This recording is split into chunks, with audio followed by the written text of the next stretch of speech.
Then I'm utterly confused. I lost all my hit points. I have no idea why it's scratchy. That's really, really weird, man. I mean, really bizarre. Anyway, hello, Stige, Abibti, Ferris. I lost my hit points. Lotto, Party and Buddies, Team Trouble, Adam, Bowen. The Jacquard. How are you doing, guys? Dave to Rave.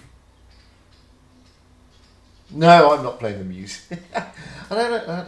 Is it still scratchy or is it just the music? Maybe it's just iTunes being shit, you know? I don't know. Bizarre. Or maybe it's just that they want me to get rid of that music because it's copyright protected. I don't know. I'm demonetized every single bloody time, so it doesn't really matter, does it? Let's be honest. Anyway, how is everybody? Yeah, it's coffee chat time. What are we going to talk about today? Well, before we start off, we always have to go into the store, and because I've got the thing on such a small look, it's there's not much in there really to look at apart from this. That's right, Smasher containers. Oh, hang on, people have jumped in. Yes, Smasher containers.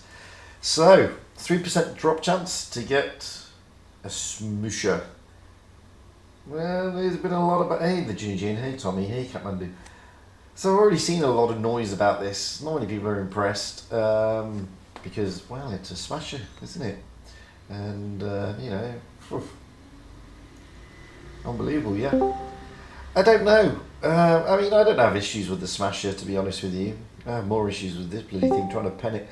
But I don't generally have issues with the smasher. You know, whilst it's a pain in the arse tank, because it is a pain in the arse tank, it's part of the game now, so deal with it.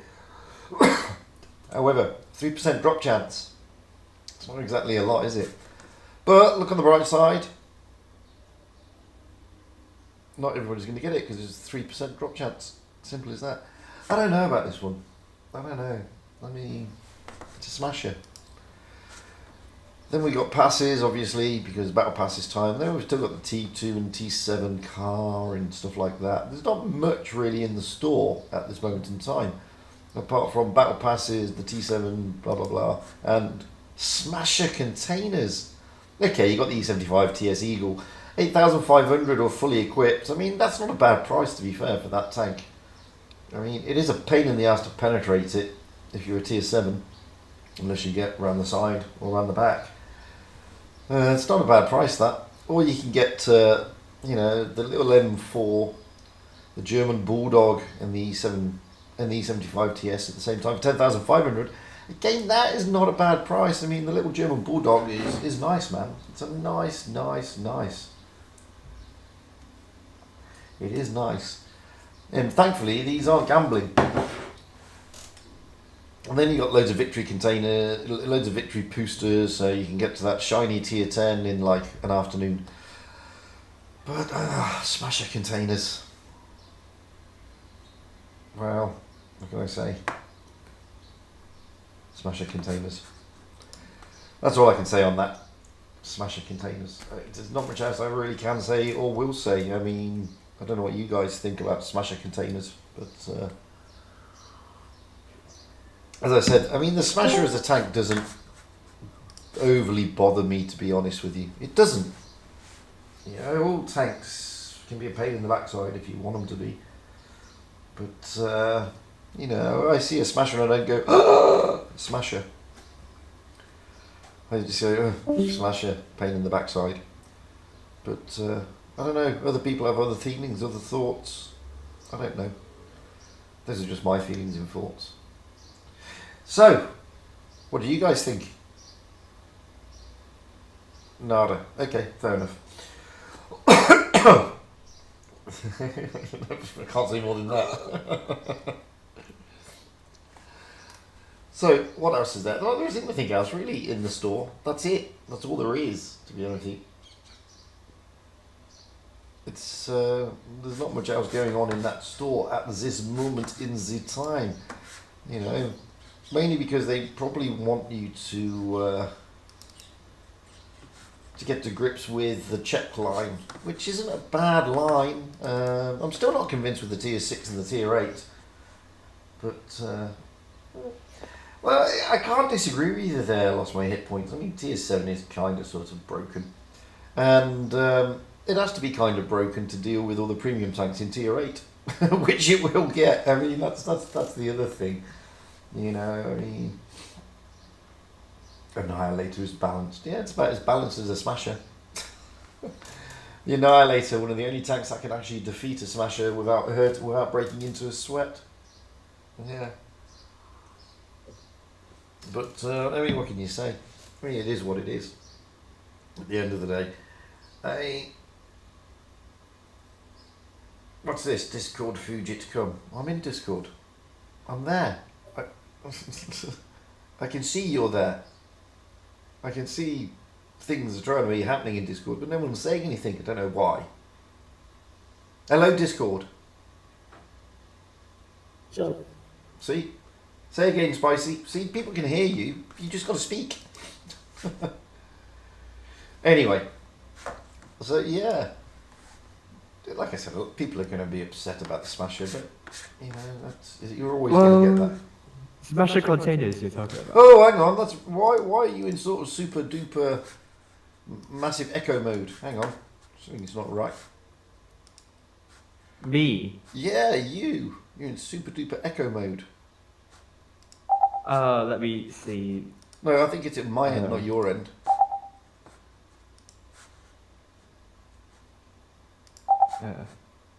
I'm sure I got the right microphone. I don't know, you're in super duper echo. I don't know what's going on there. Something's going on. And I don't know what it is, but it's in echo. So, sorry guys, there's an echo. An echo is an echo is an echo. I have a silent voice. It's probably me. So you can hear yourself. No, I can hear you like in double tone. Hang on a minute, let me get back into Discord. It could be Discord mucking up. I have no idea. So apparently somebody says I'm very quiet on Discord. Hang on a minute. I don't know what that is. Oh, that's because my mic is turned down.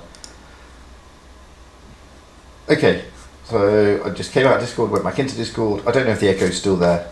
I don't know what's going on with this bloody noise. Is the echo still there? Hello, Jack. Hello. Is it? Yeah, I don't know, it's a little bit echoey. I don't know what that is though. To be honest with you, it's a bit weird. Interesting. Oh. Let me try on. No. It's my end, not yours. Oh, okay. It's something to do with Discord and things. Hang on. Oh my life. Why do I hate this stuff? Because I do. Because that's why.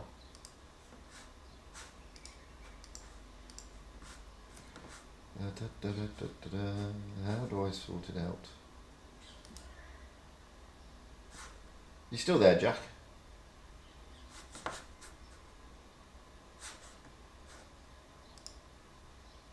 Oh no, 3 coins. No, it's iShow. It's all right. It's the recording software. That's the issue. No. It's my recording software. That's the issue. For some reason, it doesn't like iShow, the audio capture device. I don't know why. No, it is, but something's wrong with iShow audio capture. And I don't know what that is.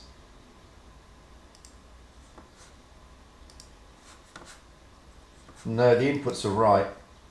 Fuchan? Hello? Okay. No, the inputs are right. It's just coming out weird. I don't know why it's coming out weird, but it's coming out really bizarre. And I haven't changed the settings at all. But it does this a lot, and it's very annoying. So sorry guys, we may have to just live through it. I don't know if that's a good idea. Maybe that's the reason. Hello, Jack, you still there? Yeah, I'm still here. Yep. I've still got that big echo, so I don't know what that is. But hey, yes, I don't know what happened then. I've got to try and sort that out later. Input, yes. Output, yes. I don't know why it's. I don't know why it's playing up. I really have no idea. In, out. I don't know. Right. Smasher containers. Yeah, Smasher containers. I think they're the best thing to ever release on in this game. You know, probably. Not the best thing. They don't have chance. I mean, the best tank in the game, and also good drop chance there. Maybe can earn a money. You know? Yeah. I think it's good for them. I'm just joking. I think it's utterly horrible. Yeah, it's no good. The echo's too big. Bear with me 2 seconds while I try and sort this stupid echo out.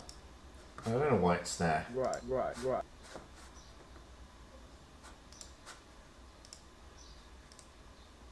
One thing I could do is I can rejoin this. No, it's not you, Jack. It's not you.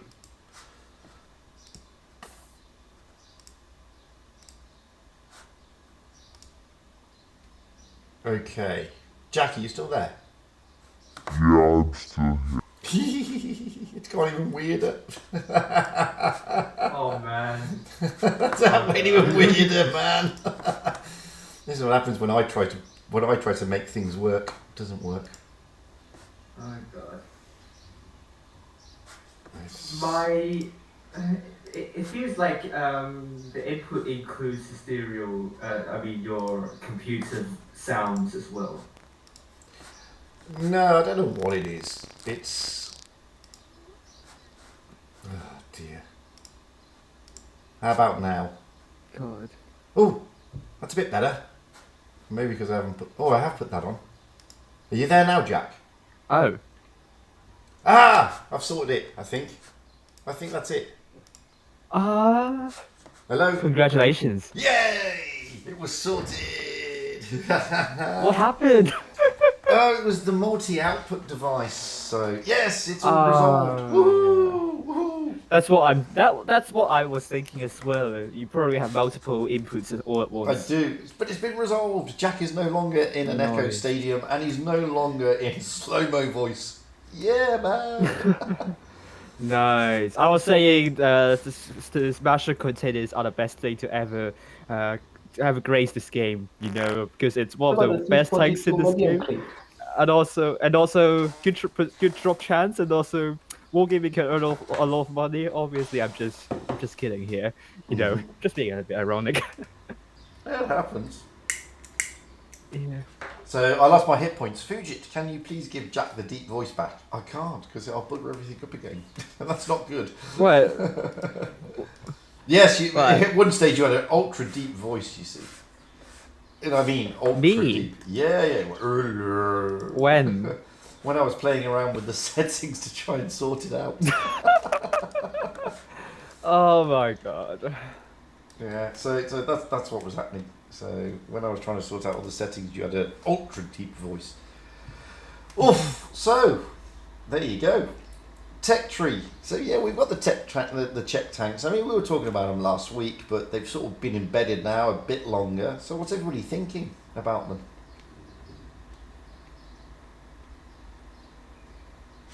About what? The Czech. The line is it's okay. Glad the TVP is not broken, but it's 1,280 burst damage.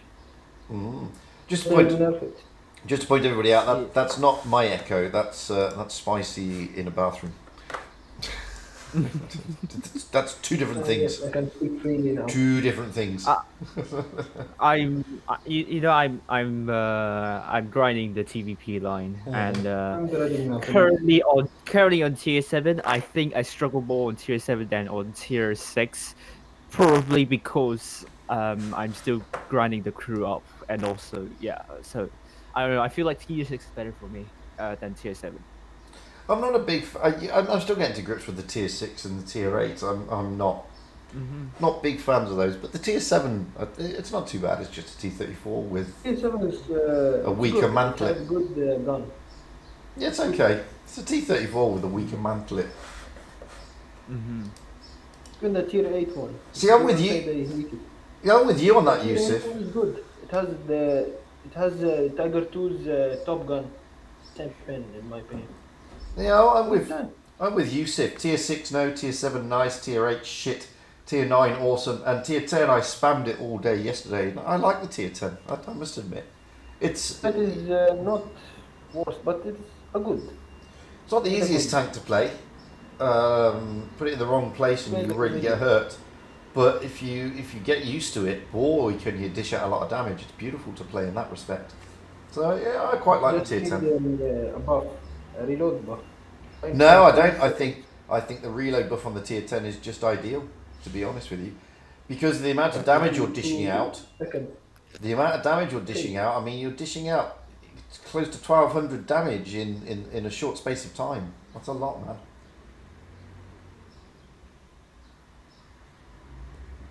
That is a lot when you think about it. I mean, that's 183 damage. Well, I mean, it's the same for every autoloader, actually. Yeah, I mean, I like it. It's got a good turn of speed.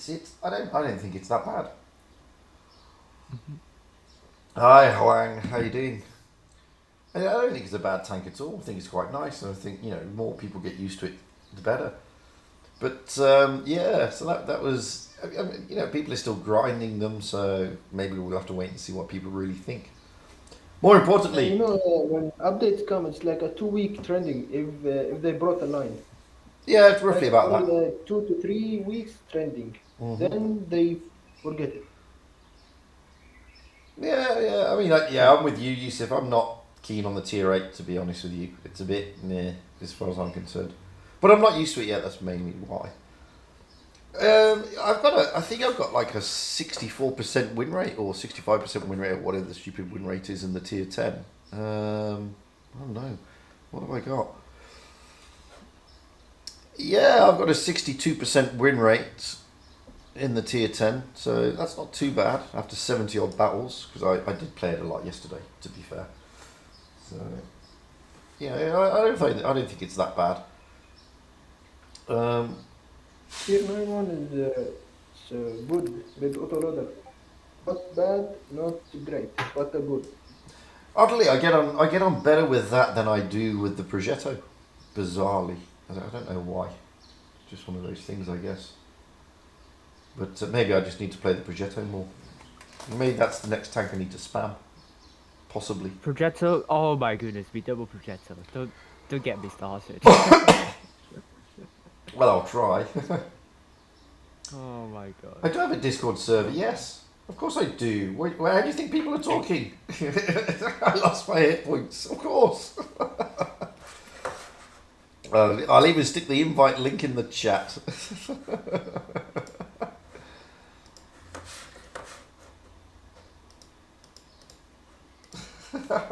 There it is. Oy, oy, oy. Just out of interest, who was playing I was doing a stream the other day. Who was playing when the server crashed on one of the servers? 2 battles happened. One for Nisk and the one for Ice Blade from LGN. I don't know what happened. Well, I mean, I was in midstream. High damage. I was in midstream, and I this is no word of a lie. I was actually having an almost perfect game. In a camp 70. 9,700 damage in the SU-130 because of the... Well, I was having an almost perfect game in a camp 70, a tank I don't get on with. And I just destroyed... The battle, it was butter, like nothing. It's normal. Then, boom, it happened. Yeah, one moment. Crash. So I just destroyed a 1-2-1. And I was about to... Here we go, Scarecrow's in. He was in that game, I think. I was about to destroy the next 1-2-1 after doing a beautiful move, and then I just went past him. I carried on up the little ramp on Halas, and then I ran into a rock, and I bounced on the rock, and then the rock decided to eat me, which was very annoying. Yeah, I remember that. Hi, Fugit. How you Hi, doing, all. mate? That was annoying. I've had a couple of more games after that, and then it crashed again. That's why I stopped the stream. That's why I stopped the stream. And luckily, I got reconnected, and I managed to pull about a 6K damage game. Wow. Wow. because they weren't reconnecting as fast as I did. So I Well, got there to you farm go. a bit of damage. Yeah. It's like, One bloke was like, "Oh, GG, mate, we're the opponent." I was like, "Sorry, mate, but it was nothing to do with me. The servers crashed. I just got lucky that I reconnected quicker." It's just annoying because I mean you were in that game and I was actually playing the Camp 70 OK. Yeah, I know. And I was like, yeah. I'm actually gonna have a good game in There's this an tank. mystery about it. So Iceblade and Denisk had the server crash. How they did not get the server crash? The others. It was only the EU server. But there are two servers in That's EU. right. There's C0 and C1. So it depends who they are. It depends which server went down. Was it C1 or C0? Because it wasn't. I don't think it was all the servers. I think it was just one of them. I'm What not sure. happened to the other 3 servers? Was it normal? What 3 servers? NA, Asia, and CIS. No, CIS. What happened to them? Are they Do you mean the other regions? Each region has multiple servers, and they're all located in different parts of the world. So Asia's got one in Japan, one in Australia. EU has got one in Holland and one somewhere else. CIS have got quite a few. NA has got 2, I believe. I'm not sure. Located in different places. It was one of the EU servers that went offline. It wasn't all of them. Oh, so it was only one of the clusters. Yeah, because Bolt was driving an SU 130 PM and did 10k damage almost. That was Iceblade. Yeah. So I think it was only one of the servers that went down. It wasn't all the servers. And So, I mean, but majority of Like, people were stuck in one okay. server, you see. So once that server goes, everybody goes. So Alright. that was my understanding. so Wow, when I saw it was fun Mitzi's, anyway. comment, so Mitzi's video, it says like EU servers go blur. I asked myself, what happened? Why he wrote it, EU servers goes blur. Then I saw the video, then I know that the thing happened. But I didn't play the game. Yeah, it was annoying. I mean, we were lucky. Because the game I was in, everybody crashed. So I mean, that was quite lucky. Well, it was lucky insofar as nobody got farmed in stuff. It was unlucky insofar as those of us who are doing well suddenly get a draw and then get, your stats buggered up. But that's just the way it happens. So that some people who are in games where people are on multiple servers and they're half the team was on one server and the other half the team was on the other server, then that team was able to farm like Bolt, etc., etc. So a lot of people were able to farm and get big damage. Yeah, exactly. They were able to farm and do big damage. Saying that I did get kicked out, but I reconnected somehow faster than the others. Okay. Probably they weren't aware it crashed before, because this was the second time it crashed. And I already knew, right, just Alt F4 and start reconnecting, because at some point it's going to come back. Okay.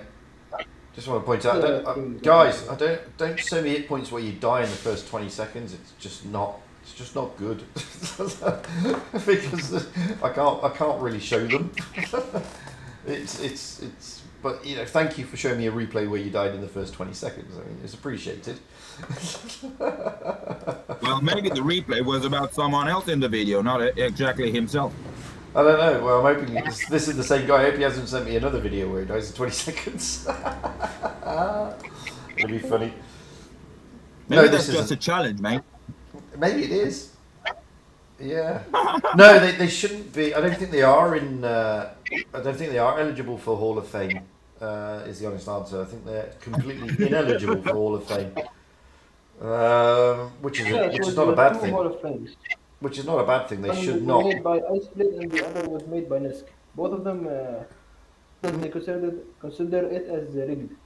No. You can't. No, I mean, Blitzstar should remove them. They're not Hall of Fame. Because they are, when half the team goes down because of server issues, it's not Hall of Fame. You're not showing somebody's amazing battles. You're showing somebody farming of everybody who's AFK. It's not the same thing. You know, Hall of Fame is meant to be, this guy's played this tank, especially, you know, amazingly well, and therefore that's why it's Hall of Fame. If it's just people farming because the entire team's bloody AFK, then it's not right. I mean, I saw a screenshot earlier today where only 2 tanks on the one team were left non-AFK. Everybody else was all 0, 0, 0, 0. So that's not right. It can't be right. It just can't be. It shan't be. It shouldn't be. What, in a tournament? No. All right. No. And that can't be Hall of Fame. What happened to the tournament? The server crash didn't happen to the EU tournament. It could have been something else. No, there are no crashes for the tournaments. Exactly, Zizakov. I mean, there's no fame in farming AFKs, especially when the whole server is crashed. Yeah. But was it? Did the server also happen for the ranked buttons? If they were if they were in the game when the server went down in ranked or in encounter, I mean, you could only be playing 1 of 2 game modes because there was no tournaments that day, and you know it would have screwed you up. To be fair, and you know there's nothing you can do about it. So simple as that, really. But it happened. Yeah. We don't see it again. Yeah, but the amount of damage that somebody dished out when the servers go down is not worthy of Hall of Fame material. And I hope Blitzstars doesn't accept it. Blitzstars accept replays of farming AFK people. Say again, mate. I don't think Blitzstars accept the replays of when servers crashed. No, I don't think they do either. I don't think they do either because it would make a mockery of the system, a complete mockery of the system. Like a few years ago, there was a game where an ST1 did about 12k, wasn't there, when his server crashed? Yeah, exactly. Yeah, it's not the right. It's not the way it should be done. So, I don't think Blitzstars will. And if they do, I think what they'll then do is go back and revisit them and take them out. That's normally what they do. But yeah, it's bloody annoying to be fair. Whichever way you look at it, it's annoying. But that's the servers. They went down. But the other thing that happened is, obviously, the Winter Series came to an end. Yeah. Vale top 8. Was it Aquapa or EG who won? Because I'm not sure. EG won. EG 5-3. Aqua looked like they were going to turn them, to be fair. Aqua went 3-0 up. But then EG, being EG, did an EG thing. and basically just did an EG thing. Well, it was a good tournament. I didn't see the whole tournament because I was busy with school. It was a welcome tournament. It was a welcome tournament. It was nice to have a winter series. There are still issues with the tournaments that need to be addressed, but aside from that, no, it had some good interest, which was good as well. But there are issues that still need to be addressed by Wargaming. Such as? Such as seeding is one of them. But, you know, What's that? I'm a noob when it comes to that term. What's that? It's clans are seeded according to win rate. So if you stick in 100% win rate accounts, your seeding goes higher and higher and higher, basically. And if you're seeded higher, then the chances are you'll meet lower teams. You know, like the teams that come in at 43, 47% win rate overall. So, yeah, so you can sort of manipulate your seeding so you don't meet the big boys until later on in the series, which obviously, you know, is... It's not illegal, and it's a competitive scene. So. Remove the win rate in the tournaments when in the team queue. You see your win rate and your team's win rate, and they make it the average at the top. I think they should remove it. Well, they can't remove it because they work as strongest to weakest principle, so they can't remove it at the moment. If they want to remove it, at least they can make matchmaking for it. Well, no, because if they remove it, whoa, Spicy, hang on. If they remove it, the only way they can do it then is to have random, and the chances are you will have, for example, if you do random, you could have Aqua versus Endgame in the very first game, and one of them's got to go out. And nobody wants to see that because obviously they want to see people want to watch the big boys go through, and they want to see them going out in certain like the quarterfinals or the semi-finals rather than the very first game. That's why they don't do random, but they've got to do something to sort out the seeding so it's fair across the board because at the moment it's just not. And it's not easily manipulable. Which is the main thing. Better hope for the best. It's all wargaming. Yeah, I mean they've just got to change it. I mean that's number one. Yeah. And then of course Mr. Swarm, how you doing, mate? And then of course we've got use of second teams. Should they be used? I mean, no problem with second teams, but then should those teams have their cups counted? It's bitty. But the problem with that one is that I've heard that on the RU server they'll never ever change it. And the thing about tournaments in wargaming, if RU doesn't get the buy-in, then the chances of it happening are like pretty slim. To be honest with you. Yeah. But there's been a lot of discontent over that. Not just directed at Vale, but directed at other teams as well. So there's certain things that need to be looked at maybe for spring season. It probably won't be looked at for spring season. They'll probably need to look at it now for summer season. I don't know. Yeah. But I really hope they are going to kind of do something about the seeding first, because I think this is kind of the main priority for them. Yeah. Screamcar, you're an Asia server. Can you move to NA or EU? You can join whatever server you like, but you'll have to do it on a reroll. You can't move your current account onto another server. You can't do that. So, in answer to your question, you can join whatever server you want. If that was your question, if you want to move your current account that's sitting on Asia server to another server, no, you cannot do that. All the servers are independent of each other. So the details and your tanks and everything on the one server remains on that one server, I'm afraid. So Yep. that's just the way it goes over there, guys. And it's the reason why, for example, I've got sort of 4 accounts now. One on Asia, one on CIS, one on NA, and one on EU. And it's a trauma. I can't afford 4 accounts. It's too expensive, this game. No. But what I can do, I'm generally free to play on some of them. And but no, I mean it would be nice if you could move your accounts around the servers. You just can't. So Like the PUBG Mobile, I used to play it. You have the same account and you can play on any server free. Nothing will change. What happens to wargaming is a little bit different because of the way its pricing works. It's not a standard pricing. So the things in the store in say RU is not the same price as certain stores and other places, etc., etc. So yeah, it's I don't know why it happens that way. It's just the way they've set it up, I guess. So I don't know. I have no idea.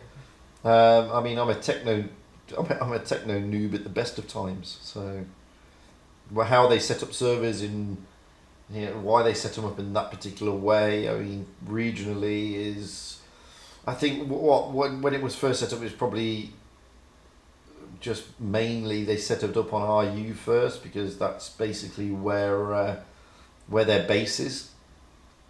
So by far their biggest audience and their biggest captive audience is RU. So the RU server, because it's their biggest thing, it's a massive thing. So when they bring in their rules and their updates and everything, they have a big eye on what the RU server want more than anything else. So that's the thing. And this is the thing with tournaments as well. I mean, you've got to get the buy-in from the RU side also. So I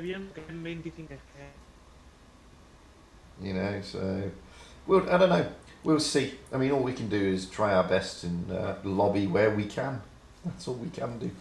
The thing I hate about Wargaming is that they didn't add the new crew voice for the European line. Yeah, I know. Not for the Italians. Well, that's because they haven't got media to record it yet.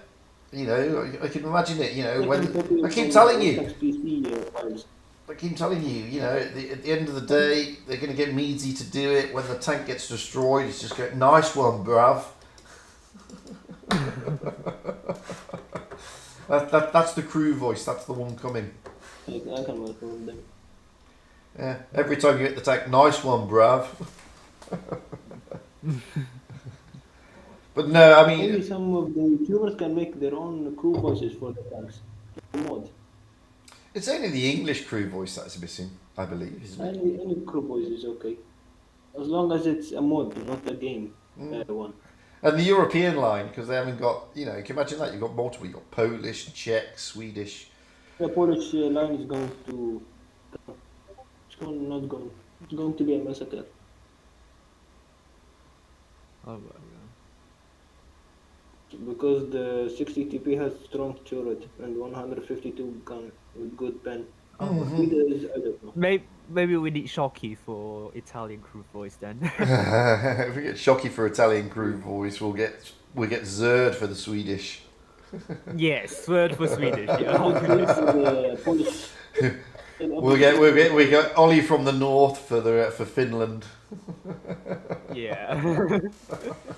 We can get up to 3 for the Polish line. Oh yeah. Oh yeah, we get Ernest for the Polish line. Oh yeah. Yeah. That will also work. Yeah, I mean, we got plenty of people. Plenty of Polish players can do the voices for the Polish line. We got APA. Yeah, we got a lot of community is very large. Souls.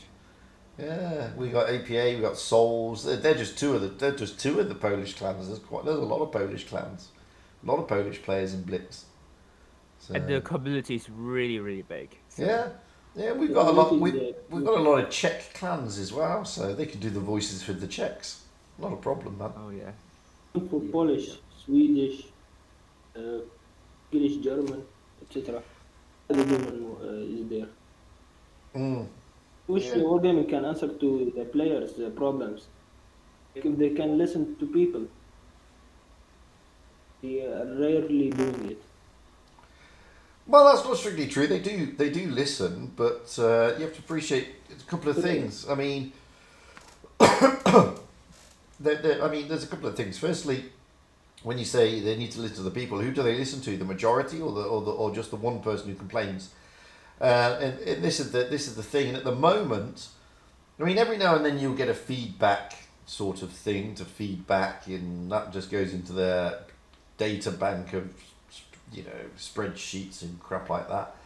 But if you go onto the official Discord server, for example, some of the things people moan about is just ridiculous. I mean, that's one of the problems. I mean, I'd hate to be one of the wargaming people who has the task of scrolling through that server to look for something that is actually warranted, you know. And some of it is just daft. Some of it is hateful. Some of it is nasty. Some of it is completely impractical. Some of it is self-centered. And you know, once you've filtered all that out, you've probably got one or two bright ideas. So that's one of the problems.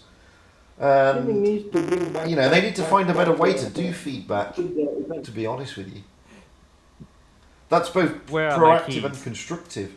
Because a lot of the things I see on the big server is certainly not constructive. Oh my god. What I want from Wargaming to bring back are the events, like the Dark events, the Mark 1 events. Well, the Mark 1 event was in celebration of the end of the Great War. So I mean, unless there's another sort of centenary coming up to mark the end of the Great War, we're not going to get another Mark 1 event because it was released for the centenary of the end of the war, basically. In 2018, that's 100 years after the Great War ended in 1918. So that's why we had that. So you know, we need for another war to sort of creep upon us shortly, and then we get another event. 20 years later. Yeah, exactly. But you know, we've got that's the thing. I mean, you know, I personally would like them to do events without, you know, these anniversaries like they do in PC. But it's pretty difficult. Good one. Well, it's pretty difficult, is my understanding, because of the, I don't know, it's probably because of the servers or whatever, but in PC, for example, you get these campaign missions and stuff. And I don't play PC, this is just what I've heard and seen and stuff, and they look pretty cool. And if we could have, you know, if we were to have campaign missions as well, that'd be pretty funky, to be fair. But we don't have campaign missions, which is really annoying. Thing. Even the roles are only premium time with boosters and crits. At least it's a thing, a new thing. That like the players who grind all the lines, they can do something. In what respect? I don't understand that. Sorry. You have to explain that one to me again. 'Cause I'm a bit.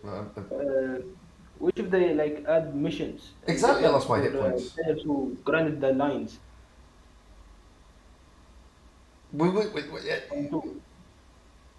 To grind the lines, you can already grind to tier 10 in like an afternoon if you're really dedicated.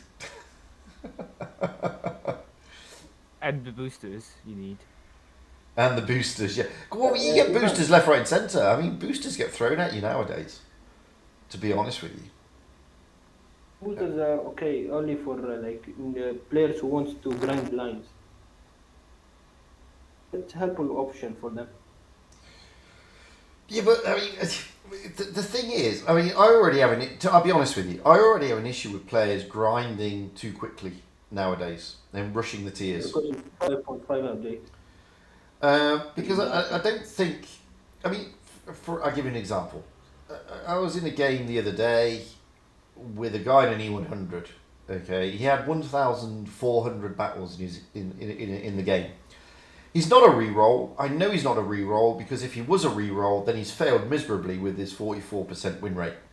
Okay, and I would suggest that he doesn't reroll because that's just a waste of money if that's the point.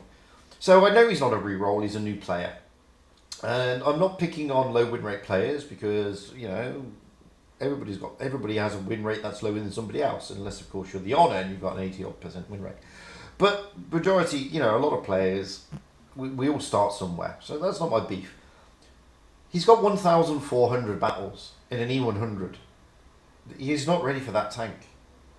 And he proved that by camping at the back of the map for the entire game. And, you know, that's just daft. Yeah, it was 2015. Right. Because it came in 2015. Yeah, 1915. I mean, that's just daft. That's just silly. You know, learn the game first. I know that people want to rush through the tiers and get their hands on those big guns, but the big guns are only useful if you know how to bloody use them. You know, the big guns are only useful if you know how to use them. Yeah. And, you know, yeah, exactly. Well, I'm not a big fan of people rushing tiers. I'm just not a big fan of it.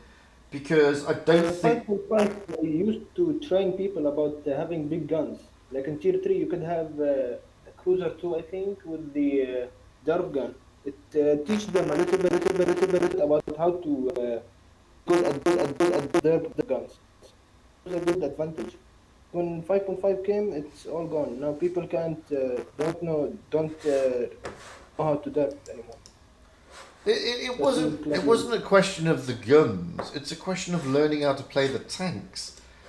That's the issue. That's the issue.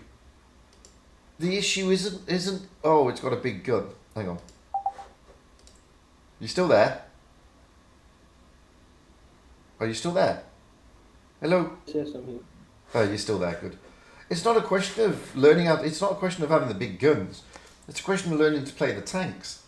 And, you know, what's the point of having a big derpy, rushing your way to a big derpy gun in, say, an E100 or a 183 when you have no idea how to play those tanks? You have no idea about the maps. I'm telling you, after just over 1,000 battles and you're new to the game, there's no way he's going to know how to play an E100. No way. It's just not. Not with a 44% win rate. Now, after 1,400 battles with, say, an 80% win rate, then okay, I'll give him the benefit of the doubt. But he hasn't got an 80% win rate. He's got a 44% win rate after 1,400 battles. And what he needs to do is learn how to play the tanks first. And then tier 10 is not going to go away. It'll always be there. One game can add a feature where they can tell you how to play the tank. Yeah, but Like, what's the like point? KB2. What, you don't need the feature, though, Spicy. I mean, look, there are literally thousands of YouTube channels now dedicated to Blitz. Literally. I mean, there's bloody hundreds of YouTubers. If you're interested in playing the game, you don't need a tutorial by Wargaming, trust me. Because there is literally a video on it somewhere on YouTube. One video, which is weird. Yeah. I think they should make more of them so that they can help the newer there's- players. There's hundreds of them. Martin Dogger does hundreds. Meadsy does hundreds. There's literally hundreds of videos on how to play this game. Okay, hundreds.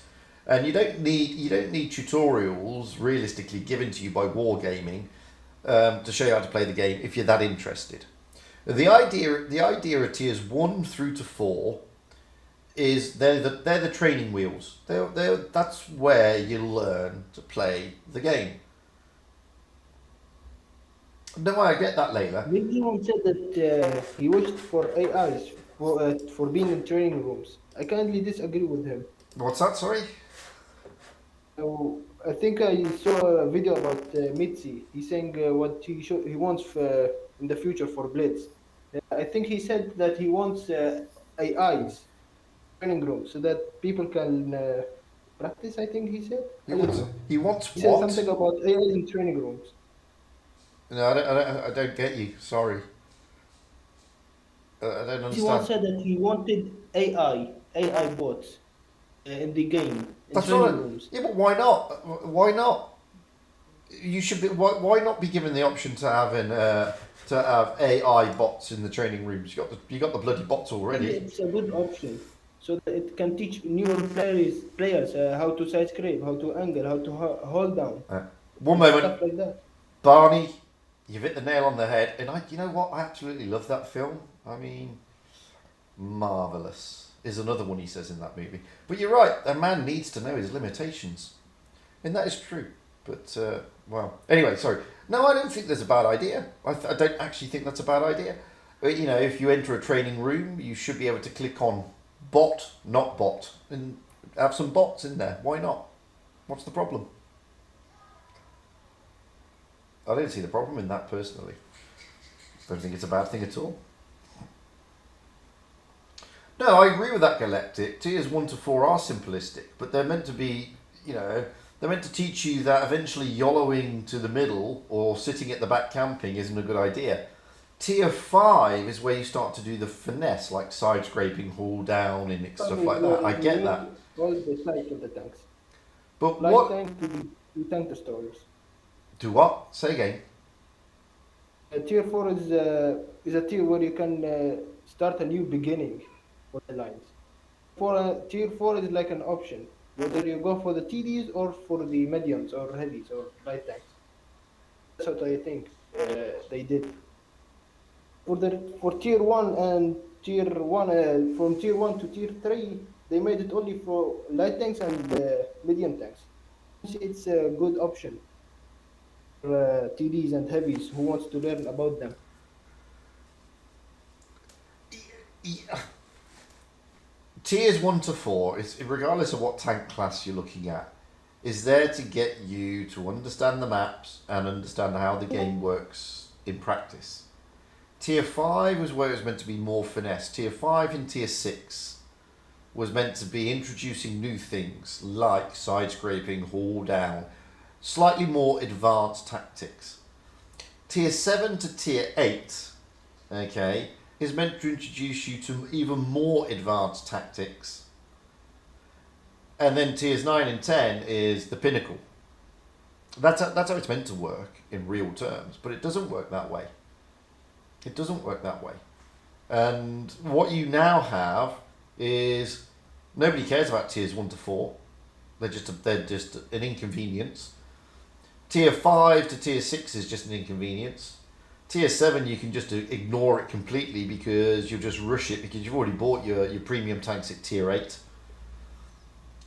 I mean, Tier 9 is where it becomes a little bit harder now. And then Tier 10, well, we just want to get there. I mean, look at me, my E100. I'm fantastic. And I'm doing nothing, but I'm still fantastic. And this is the thing. And this is the problem, you know, by the time you get to Tier 10 now, you don't know the maps, you don't know the basic strategies, you don't know the base, you know, most of them don't even know the parameters of the tank, let alone the parameters of the mechanics of the game. I'm telling you, after 1400 battles, there's no way that guy knows how to play an E100. There's no way. No way. Not with a 44% win rate. And if he, you know, the other thing, how is it enjoyable for them, really? I mean, you know, you could sit there and say, you're just picking on players because they're low win rates. No. Seriously, ask yourself this question: if you keep going into a battle and you keep losing and you keep doing shit damage, you know, I mean, I'm talking really shit damage here. It's not enjoyable, surely. How is it enjoyable? I don't see the enjoyment there. And the game is meant to be enjoyable, is it not? It's the idea of a game. The idea of the game is A, enjoy it, and B, try and win it. When you're watching other people win it for you, and it's not fun because you've sat at the back and you fired 2 shells. What's the problem? Where's the fun in that? I don't get it. On 5 before it was a fun game. Like I can just buy a T82, the old Tier 3 TD. I played it just for fun, not for stats or anything. But after 5.5, I started grinding stats because there is no more fun. Because Wargaming can bring back what they made. A mistake. 5.5 is 100% a mistake. Yeah, but Layla, you're generally in a Hellcat. That's okay. That's the Hellcat is meant to do that. An E100 is not meant to snipe from the back. To be fair, that's why it has this lots of armor. You know, it's got a lot of armor for a reason. 50 tons for nothing, only for sniping. You know, it's like the mouse. There's no point rolling out in a mouse if you're just going to sit at the back and snipe. To be fair, because that's not the purpose of a mouse. I mean, the purpose of the mouse is meant to, it's a bully, man. It's a bully. Like a front line tank. For goes for the E5, the Knallwagen. It happened. But Team Trouble, I had the same yesterday. I was on stream last night in the TVP. We were on mines. I couldn't get any decent shots where I was. Their Leo 1 had already taken the hill. Don't know how he got there unspotted, but he got there unspotted. So I had to sort of try and relocate my position so I could get shots in and ease the pressure on the hill for Vermilio, my platoon mate, which I did. I then put shots into the 183. We got the 183 out the way. I then whittled down the VK72, the grill, and the E100. Then I got called a coward and a pussy by the guy who sat at the back in his big tank who died first. So The trend now. Sitting at the back and dying first, what is the sorcery? exactly, yeah. But I'm the coward and the pussy apparently. You know, running around the map like a mad thing. I'm the coward and the pussy because I didn't YOLO into them all and just, you know, say, here, have my hit points, take them. So, and this is the thing, and this is what I'm saying. I mean, this is what I'm saying about the mentality of players with the lack of experience. They don't know the basic tactics, the basic skills, and it cannot be fun. Can't be fun. Well, but you never know what fun they want from this game, so it depends for them. Yeah. But for us, it's not fun because you know. But it can't be fun for them either, unless they're trolls. If they're trolls, then yeah, I understand it. But it can't be fun. What? Hey? Well, maybe they just like shooting stuff and wrecking tanks, and I don't know. Maybe. But Maybe I like, just really. yeah, but I like shoot. I Throwing like driving tanks and blowing shit up. But yeah, it doesn't. There's ways and means to do it. Duca, so are you telling me the Gestapo is back out again? I don't know. Because it was on Juice's stream last night, apparently. Gestapo was out there, cancelling everybody. And Gestapo, by the way, is the Google secret police, not the German secret police. Google secret police. Don't confuse them with Gestapo. Gestapo. But yeah, I mean, I don't know. It's all pretty, you know. If people enjoy that sort of stuff, then fine, up to them.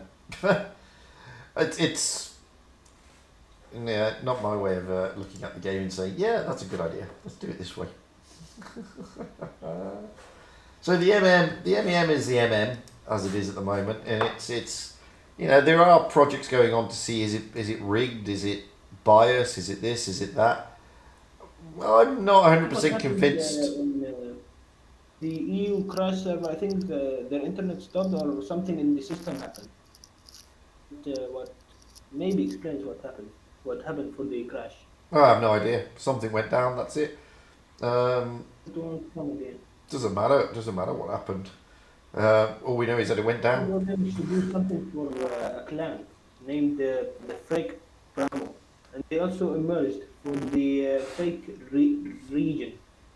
Yeah, but there are. Yeah, but you're always going to get trolls. You are always going to get trolls in anything that's to do with going online.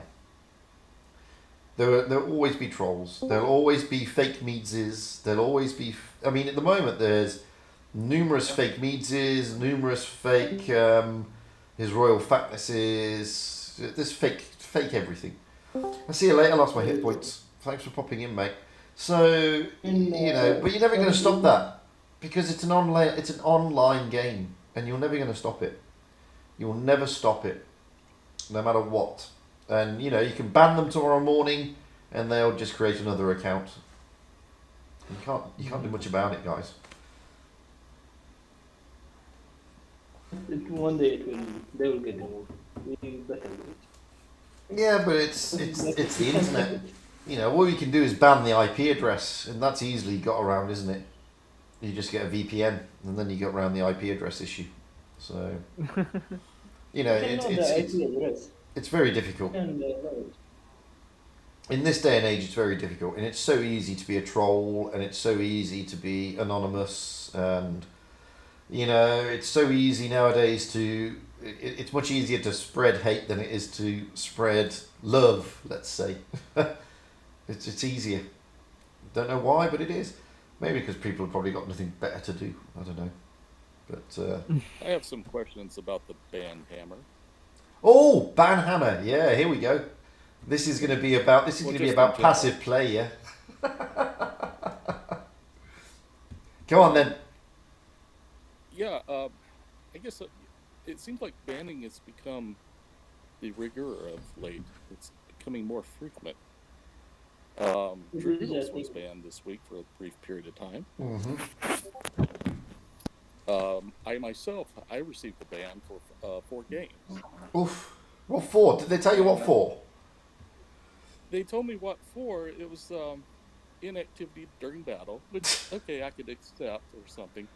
But there was no way for me to reference it. I play on Switch, unfortunately, due to issues with my hands. Uh-huh. And Switch can't record video, so I can't save games to refer back to. And the only way for me really to find out about it would be to go back and contact Wargaming themselves. But what I find interesting is there's no. You're a lawyer, right? I am. There's no legal process. There's no due process. You just automatically are sentenced and are in jail. There's no process where, hey, we've received this complaint. Do you have a response? Are you here's, we're going to prove you innocent or guilty. Here's why. Mm-hmm. It's no. It's just you're automatically banned for a period of time. Mm-hmm. And so I find it really harsh, perhaps. I mean, I'm not so bad. My particular situation, I really don't care about. Yeah. But a couple weeks ago, we had a female player, right? That Hi, she Muffin. was perma-banned for Stacy. posting on the wrong link. Stacy. That was ridiculous. Okay, well, let me deal with the first part first, which is the legal side. What then? Hang on, Spicy. Hang on, Spicy. Spicy, wait out. So let me just deal with the legal side first, because it's a strange one. Now, the problem that we have is that we enter into third-party agreements when we join the game, which is the end-user license agreement, etc., etc. And much like the reason why certain ex-presidents of America weren't able to appeal their Twitter ban is it is Wargaming's platform. So they actually don't need to offer a due process. They can take whatever decision they wish to take, rightly or wrongly. I'm not saying it's right. I don't think it is, personally. I think when money's involved and people are paying money on a game, there should be a due process. There should be a notification sent to you saying, we have received a complaint. The complaint, there has been, we consider there's been a rules violation under rule XYZ. The details of the complaint are A, B, C. You were inactive. You blocked a player. You're with intent or with purpose, and that is in breach of sporting conduct. Therefore, we find you guilty of unsporting conduct. Do you have anything to say in response? And it then gives you the opportunity to say, well, yeah, my internet went down. It wasn't purposely blocked. My internet went down, and clearly I've gone AFK, and the tanks carried on or whatever, which probably led to that. And then they could turn around and make a decision. What they do, however, is not that. What they do, they just say, we've received a complaint, you've been banned. And then you have to contact them. And you have to say, why have I been banned? And then they will tell you, oh, you've been banned for this reason, and this reason. Which I think is the wrong way round. They should be saying to you, we've received a complaint, we want your side of the story. You give your side of the story, and then they turn around and say, we don't, okay, we've considered that, but we don't consider it a valid defence, therefore we're banning you for 4 days for breach of the rules. That I'd understand. I would understand. With regard to banning itself, well, this is the problem I have with some of it. And it's become apparent a lot more recently, as you quite rightly point out. Now, people are always going to hate, and people are always going to moan and whinge and complain, no matter what you do. There's always somebody out there who doesn't like you. You could play better than they do. You could be from a clan that is a well-known clan, or you could be a well-known YouTuber, and people are always going to complain because they may not like you. And I said this to Droodles. I said, you don't know the reason why that person complained. I mean, you're not just banned for the fun of it. Somebody has to make a complaint. And the person who made the complaint could be somebody who doesn't like you, doesn't like your content, doesn't like your channel, or just doesn't like you generally, and just wants to get one up on you. So they've picked on something that they feel that they can obviously get you told off for. Same with the Stacy scenario. I mean, focusing another player is perfectly fine and acceptable. But that was spun in a different way to say that they weren't focusing another player. They were not focusing a player, but focusing on a different player when they should have focused on the other player. Which means that it's rigged. It's not passive play, it's rigging now. I mean, this is ridiculous. And it's just, one of the problems that shows is that, unfortunately, people, maybe in the support side, probably don't know the game as much as they should know the game. And that is a problem. Because you shouldn't be banning people if you don't know the game yourself. I mean, anybody can attach rules to anything. but you've got to be able to look at the rules objectively and say, did that person block intentionally? Is it an unintentional block? We've all blocked people unintentionally. I mean, you may have blocked somebody when you're trying to get out of the way of somebody shooting you. So you reverse backwards and you block someone. You don't do that on purpose. That's not intentional. And it's the same with, you know, in stasis scenario, they could have been aiming for the one tank and hit the other tank. I mean, it's like I saw a video, you know, Meaty showed me a replay the other day of an ammo rack from a smasher onto a KV-1 that bounced off the KV-2, sorry, and hit an ARL that was nowhere near the bloody thing, and he got ammo racked. You know, somebody may have turned around and then raised a ticket and said, this is rigging. You just don't know. And, you know, if you don't know how the game works or the parameters of the game or even have a basic concept of the gameplay, then you could turn around and say, yeah, it looks like rigging because that looks like it shouldn't have happened. They've manipulated the system somewhere to get that ammo rack. Bam! Boom. It's just silly, really. So yeah, it is worrying that people are getting banned like this. And I said last week, you know, I'm not overly happy with the fact that certain people in this chat, one of them's in our Discord, Dark, got banned for passive play in a realistic game. Realistic. I mean, whatever next? Are you going to get banned for passive play in mad games or something? You're going to get banned for passive play because you're waiting for your TVP to load, so you can't take the shot. Or what about stasis position? Are you now going to start getting banned because you focus the one shot rather than the three shot? Where does this end? And I agree with all the points you've raised, every one of them. It's ridiculous. Here's the crux of it. I mean, some players, myself included, have put money into the game. It's unfortunate sometimes, it feels, but you know, we've put money into the game. We've purchased digital assets that we Absolutely expect to play, and I can sympathize with a temporary ban. If I did something wrong, by all means, if I did the crime, I should serve some time. But the notion of just throwing out some permabans left, right, and center without any due process, it's sort of like, well, if you're going to permaban someone, shouldn't you also refund all the money that they put into the game, because they're not going to be able to use those digital assets anymore that they paid for? What's your thoughts on that? It depends on. I mean, firstly, I don't think they should be.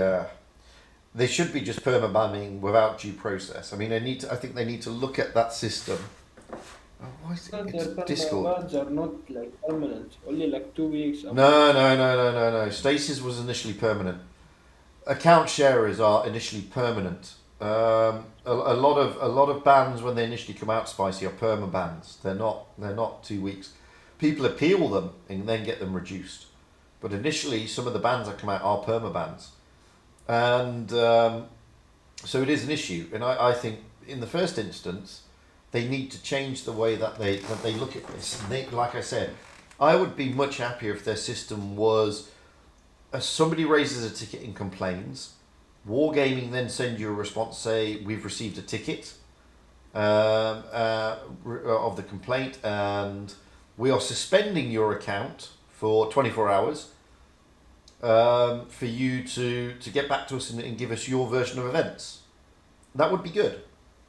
And then you're merely suspended, because that will prompt you into taking action. Okay? Because some people may not take action. Now, that gives you then the chance to say, well, this is my side of the story. And if you are found to be in breach of the rules, then appropriate punishment should be taken. But there should be a right of appeal against the punishment based on the severity of the crime. I mean, not everybody deserves a perma-ban. So, you can't just go around banning people left, right and centre unless they've done something absolutely deadly serious. And when I say deadly serious, I'm on about, the most serious things in the game, which is manipulating the actual platform. Because people manipulate the platform. Cheats do exist. Everybody's probably watched at least one video on Pantu's YouTube channel.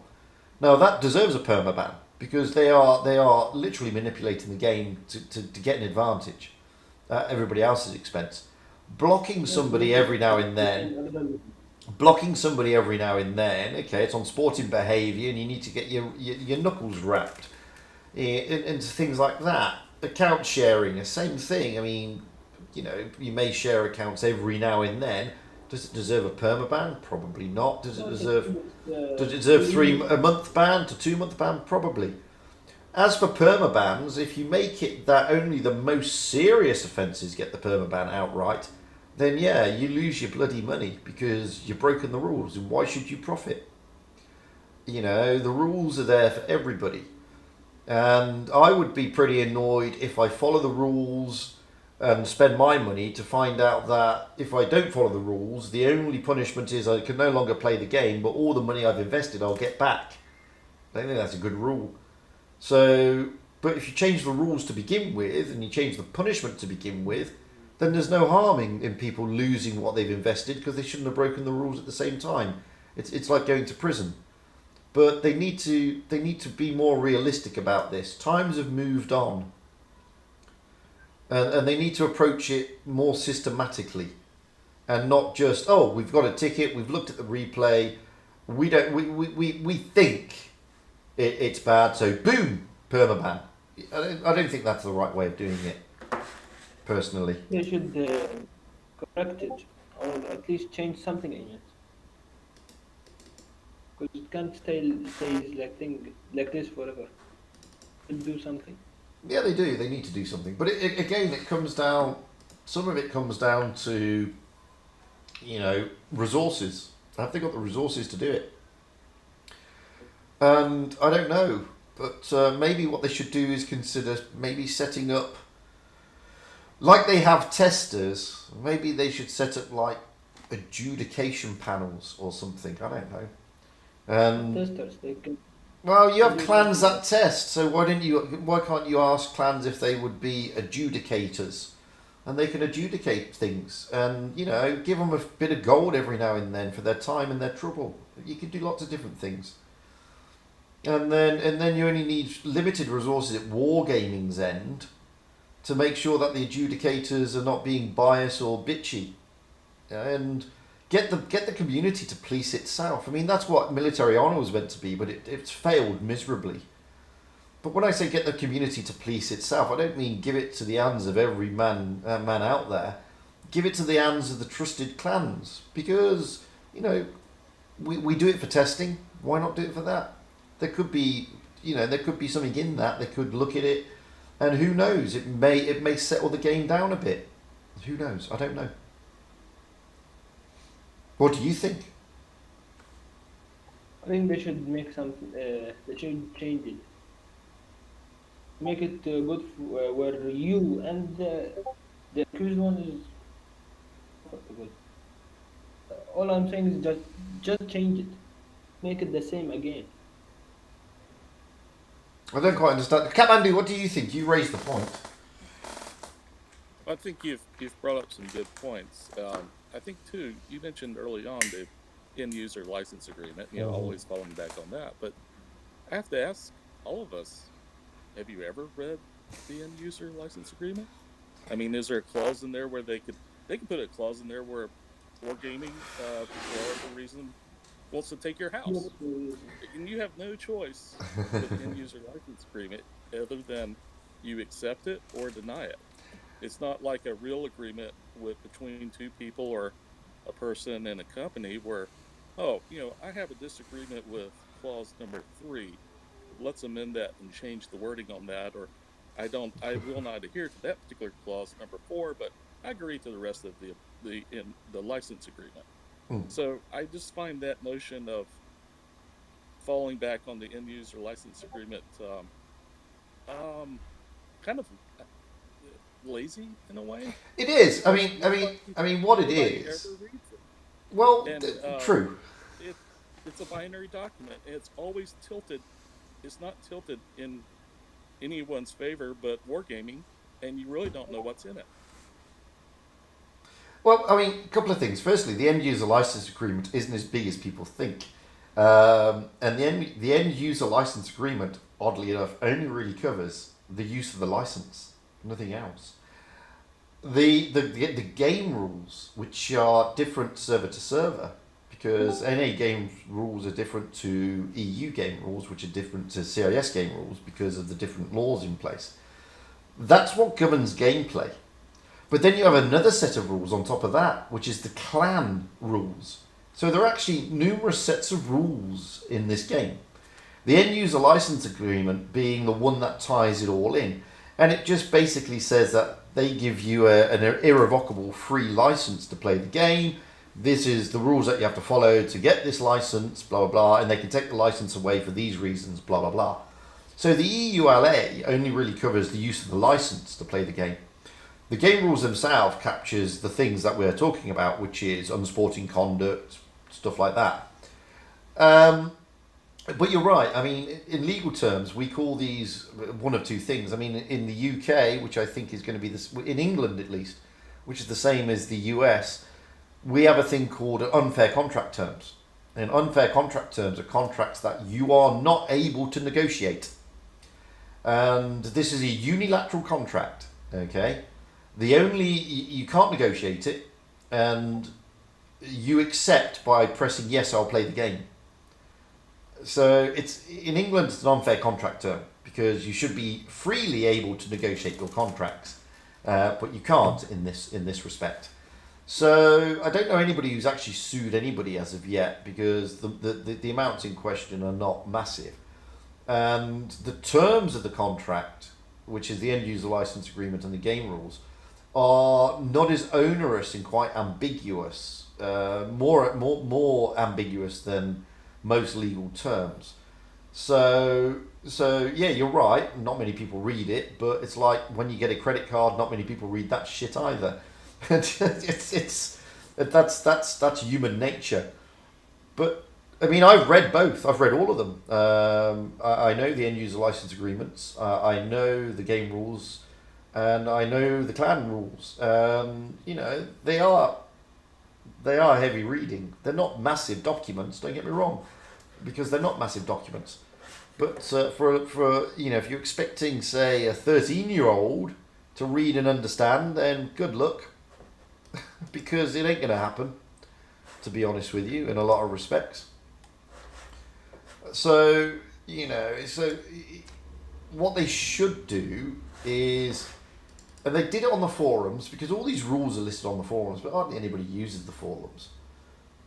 And what they should do is sort of get you to the point where you know what the game rules are. You don't need to know what the end user license agreement is per se, but you certainly need to know the rules of the game, and you need to know what you can and cannot do. To be fair, and there should be a way that they force you to read the game rules, if you know what I mean. There should be a way to do that. Yeah, I think you made all great points there, and I guess related to a situation you brought up earlier when somebody was calling you, you know, names, you know, because died so early at the back of the map. I think in the game, particularly in the lower tiers, we have a problem with users piling on, asking for reports, and you know, and simply because they died so quickly in the opening 30 seconds of the game, and have nothing to do for the next 6 minutes but to watch and spectate and be toxic, make toxic remarks, exactly. And they don't see, you know, they see a medium tank that maybe they don't understand that the tank could be slow, or maybe it's got a very long reload time, and that's why that player is having to take defensive positions and only poke out certain times. But it's, I think the point is, you can have situations where Wargaming receives a complaint because several people voted thumbs down in a coordinated toxic effort against another player, and it automatically triggers a result where, you know, we need to automatically ban him because, you know, all these people complain, so there must be something there. Well, personally, I mean, I don't think military honor works. I really don't. I just do not think it works. And you know, I mean, there are certain things in military honor which I find ridiculous, and there are certain things which I find very good. So, looking at what I find very good, there's one military honour, okay, which is automatically applied, and that is failing to miss a tournament, and that is applied by Wargaming. So if you don't turn up for the tournament, Wargaming themselves hit you with that. It's not the other team. I mean, you're not downvoted by somebody else because you haven't played the bloody game. So you can't be downvoted generally until you play the game. So Wargaming hit you with that one because it's pretty straightforward. What about what's sociable player? I mean, seriously, what is sociable player? Is that somebody who just goes around the battlefield saying hello to everybody? Is that what a sociable player is? yeah, exactly. Is it somebody who just rolls around and says, hello T62, don't shoot me please. Hello 183, I'm going to shoot you, I hope you don't mind. Is that a sociable player? I don't know. So what's the use of sociable player? What's the use of lucky player? You know, I mean, it's counterintuitive if you think about it more deeply. The lucky player, it's now becoming an insult more than a praise. Agreed. No problem rolling. I thought it was excellent. That's why I did it. It is a yoink. But yeah, I mean, what is the point of it? People are just going to spam it, and they do spam it. Team player, I do get that one, and you know, what's the other one? It's outstanding, whatever it is, or whatever it's called. Effective player. Effective player. I get those two. I understand those two. Being a trend in this praise, sometimes they use it. If the top one in the team, in my team, I just use it to be friendly. And then we go back to the ones that are thumbs down. I mean, you've got what? We've got AFK, which is inactive. Let's have a look. Before I play Roland's replay, let's have a look and see what bullshit we have. Provocative communication, I understand that one. Unsporting conduct. That shouldn't be a military honour. If you've been unsporting, you should report it to Wargaming. Inactivity in battle. I mean, what's that? I mean, inactivity in battle. How do you... What does that cover? That covers everything. That covers, I don't think you fired enough. I don't think you supported me enough. I think the grill sat at the back and farmed damage too much. It's very subjective in inactivity in battle. It's ridiculous, to be fair. Well, it's interesting because you have a different interpretation of inactivity than I do. I would just say inactivity is if you didn't move out of spawn, but you're saying that to you, inactivity is if you weren't aggressive enough. To me, I don't know. I mean, it's very rare that I actually give anybody. I generally give inactivity to battle, to be honest with you. Sometimes I don't give it to AFKs because there could be 101 reasons why the person went AFK. I mean, God, I was kicked off the server the other night and through no fault of my own. The server crashed. Does that mean I should get an inactivity in battle? Technically, you should. Technically, I could. Or, I mean, the way I look at inactivity in battle is if you're an E100, for example, rolling around the back of the battlefield, not even attempting to play the game, then you are inactive. Mm-hmm. Doesn't matter if you're AFK or not. If you are not actively taking part in the battle, when you can actively take part, you are inactive. Simple. Mm. But I actually echo with kind of Cat's view on my interpretation on inactivity in battle, which means you pretty much like inactive for the whole game, pretty much like sitting near a position or near a spawn and then doing literally nothing. I agree with that. I agree with that totally. Other stuff would be considered, in my opinion, unsporting conduct, which I always use this kind of downvote to downvote players who haven't done enough or who have done. But I think you're missing my very point. Bad in the battle. It's not my interpretation. Yeah, I know. It's not my interpretation. True. This is. I mean, anybody can use. Involved in this. Anybody can use inactivity for any reason. I pushed. Same You goes didn't. for unsporting I conduct. pushed. You did not come with me. Therefore, you are inactive. What? No. That's just abuse. That's just abuse. And I think same can be said for unsporting conduct. And it for can. example, you didn't come with So let's have a look weren't at doing stuff to win. Well, you look at unsporting conduct. So let's start. Yeah. We're in the game. The 40% win rate player with 200 battles says everybody go to C, and the experienced players say no, that's stupid and idiotic. Let's go to A. Are you now unsporting because you haven't followed what he said and you said, well, I said it first? And the problem is you don't know what people are going to complain about. The thing about it is you need more than one vote for it to be registered. So you have to have quite a few people vote, yeah? And I think it's a very interesting example that you raised, because some of us, granted, some people can Hello? turn off Where'd chat you go? battle manually, but if you're on Switch, chat is automatically turned. There's no way to have chat in battle. There's no way to receive or transmit attention to sectors or helps in battle. I think the communication is shit sometimes, to be fair. I mean, they should add more little buttons if they can. I mean, I'll be honest with you. I mean, there are some buttons that you don't really need. I mean, which are the ones we got at the moment? We've got hold, attack. What are the others? I can't remember what they all are now. Capture the base. Get rid of capture the base. Seriously, get rid of capture the base. You shouldn't. That button should not be there. That should be, if you want to capture the base, type it in so everybody can have a go at you. Don't have it as a button because everybody just spams capture the base, and it's just ridiculously stupid. Now, when you're in supremacy, you've got base A, B, C, or D. I'm going to or defend. That's perfectly fine. But in random games, you don't need a button saying capture the base. I mean, that's just stupid.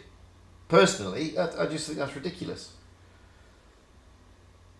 Gaming tanker. I don't know. That would be the worst thing they could do. Can you imagine it? Everybody would just be telling everybody to get cancer and die.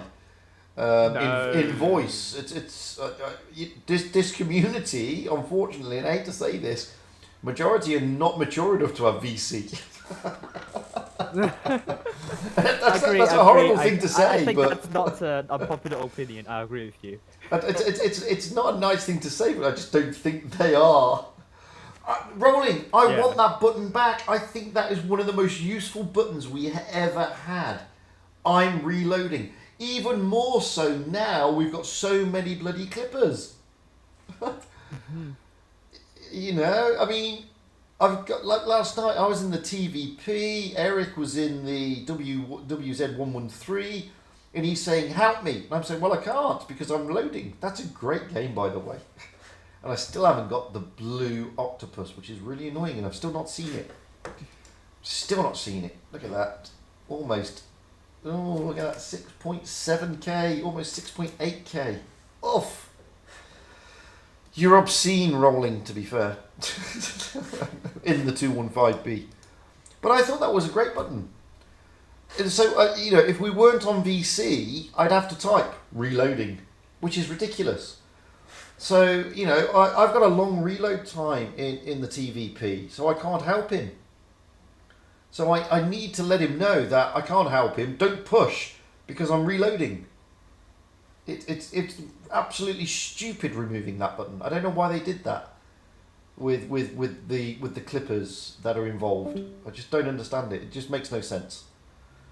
But they need to revisit the communication. They do. They need to revisit it to make it easier to use and to make it useful for the game. I mean, old position's not a bad one, to be honest with you.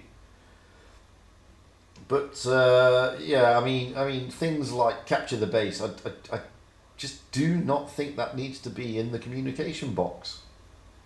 If you want to capture the base, say capture the base. Don't press the button. I like is the reloading in 10 seconds. That was good. It got removed by capture the base. No, it got removed to something else. It wasn't capture the base. Has always been there. It was to remove to hold position. Reloading to hold position. Yeah. Yeah, which don't get me wrong. The hold position's not a bad thing, but it's a useless button, to be honest with you, because you press it. I guarantee you that half your team aren't going to hold. They're still going to YOLO. and also, it's not specific enough. So which Yeah, who's flank do you holding? want Who's to hold? Not only that, who's holding? You know, there's Who's you. holding? Yeah. There's you and another heading towards the caves on Black Goldville, and the rest of your team are heading towards the sea cap. And you just come across, 4 tanks in the caves, and you say, "Hold position." What, you want the guys going to the sea cap that can swamp anybody going there to hold? What? Eh? Yeah. I just don't get it. So I mean, it's it's got to be done with more thought, I think. If you really want to help it, yeah, you should have better commands in the little boxes, because it's much more useful, and then you can get around things. But military honor it doesn't work. It's not useful. It really isn't useful. That's why if you get insulted heavily, I suggest you to report that to write a ticket to wargaming instead of using the military honor. If it's like a blatant offense, then I think you should write a ticket. Yeah, I mean the reason they brought it in was resources, and and I go back to again, I hate to say this, the community majority. Well, I don't know if I'd say the majority. I would say the minority of the community is just not mature enough. I mean, I've been into many games where the guy in one tank has just spammed every single button because he found them. Go A, B, C, D, hold, attack. He just spams every button because he's seen every button. So, and then you get people fun to do it. And then you get people downvoting you because they have no clue about the game, or they don't like you. So, well, I hope so, Gaming Tanker, because it needs to be. Do you feel like the toxicity in this game is a learned behavior? When a new player comes in, that's all they experience is all this hate, and then they think, "Oh, well, that's the way everybody else talks. I must be able to talk like that too." No, that's a... No, there's some truth in that. I'll guarantee you this. Most of the people in this game from Europe had no idea what Suka Bliat meant, but they now know. I wasn't taught such a I wasn't taught such words in my school. We didn't speak Russian, so people know these things, and yeah, it does have a knock-on effect. And regardless of what anybody thinks or says, I'm telling you this for a fact. There's a large amount of players in this game under the age of 13, even though it's a 12 plus game. And kids pick up stuff really easily. I've got a 10-year-old and he picks up things that you wouldn't think he'd pick up, and he goes around calling everybody moron because he hears me say it. And it's no different to the game. Monkey see, monkey do. And if they realise that everybody is calling everybody a noob, then call everybody a noob. You don't agree with them, they're a noob. You think they died quickly, they're a noob. And, it's just the way it works. And for example, I'll give you an example, because I'm an old fart. When I first started Blitz, I didn't even know it was noob. I thought it was knob, as in penis. KNO. Yeah, as in penis. I thought this was a way you call people a knob.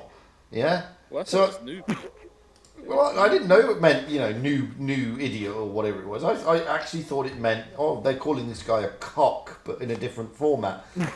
And so I thought it was just an insult in that way. I didn't realise it was an insult directed at people who are new to the game. So, it was a learning curve for me as well. But my 10-year-old goes around calling people noobs. Because he's sometimes be noobs, then they become pros, like his Royal Fatness and Dr. 3 and many players. Sometimes when being new is two ways, either be a noob or a pro at time. Well, I don't agree, because people have called me a noob, and I've said I'm not a noob. I'm not new to the game, I'm just a bad player. Two different things. Actually, you're a noob. Hey, Right Hand Hal, thanks for popping in, mate. Yeah, it's two different things. A noob and a bad player are two different things. I'm just a bad player, not a noob. But yeah, I mean, people, if you watch And then you'll see a theme, to be honest with you, and that theme is people just paraphrasing what they've seen in previous games. You know, every now and then you'll get some people where, yeah, I'm going to get to it, Galactic Tech. Don't worry, I'm just going to finish this one out, and you'll see people paraphrasing what they see in other games. They have no idea. They have no idea what they're actually talking about. Some of them, like the guy who called me a pussy and a coward last night. It's just ridiculous. And like the guy who once told me to report everybody, and then I go out and carry the game for him. That happens a lot.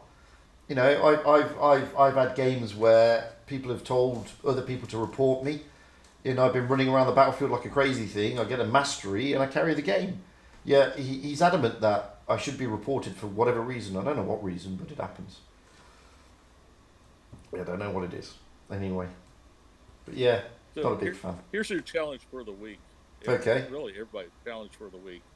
But for the next week, when interacting with real world people outside of World of Tank Blitz, you must use some World of Tank Blitz terminology. Call them newbie, call them noob, nub, AFK. Just don't go the cancer route, please. Report.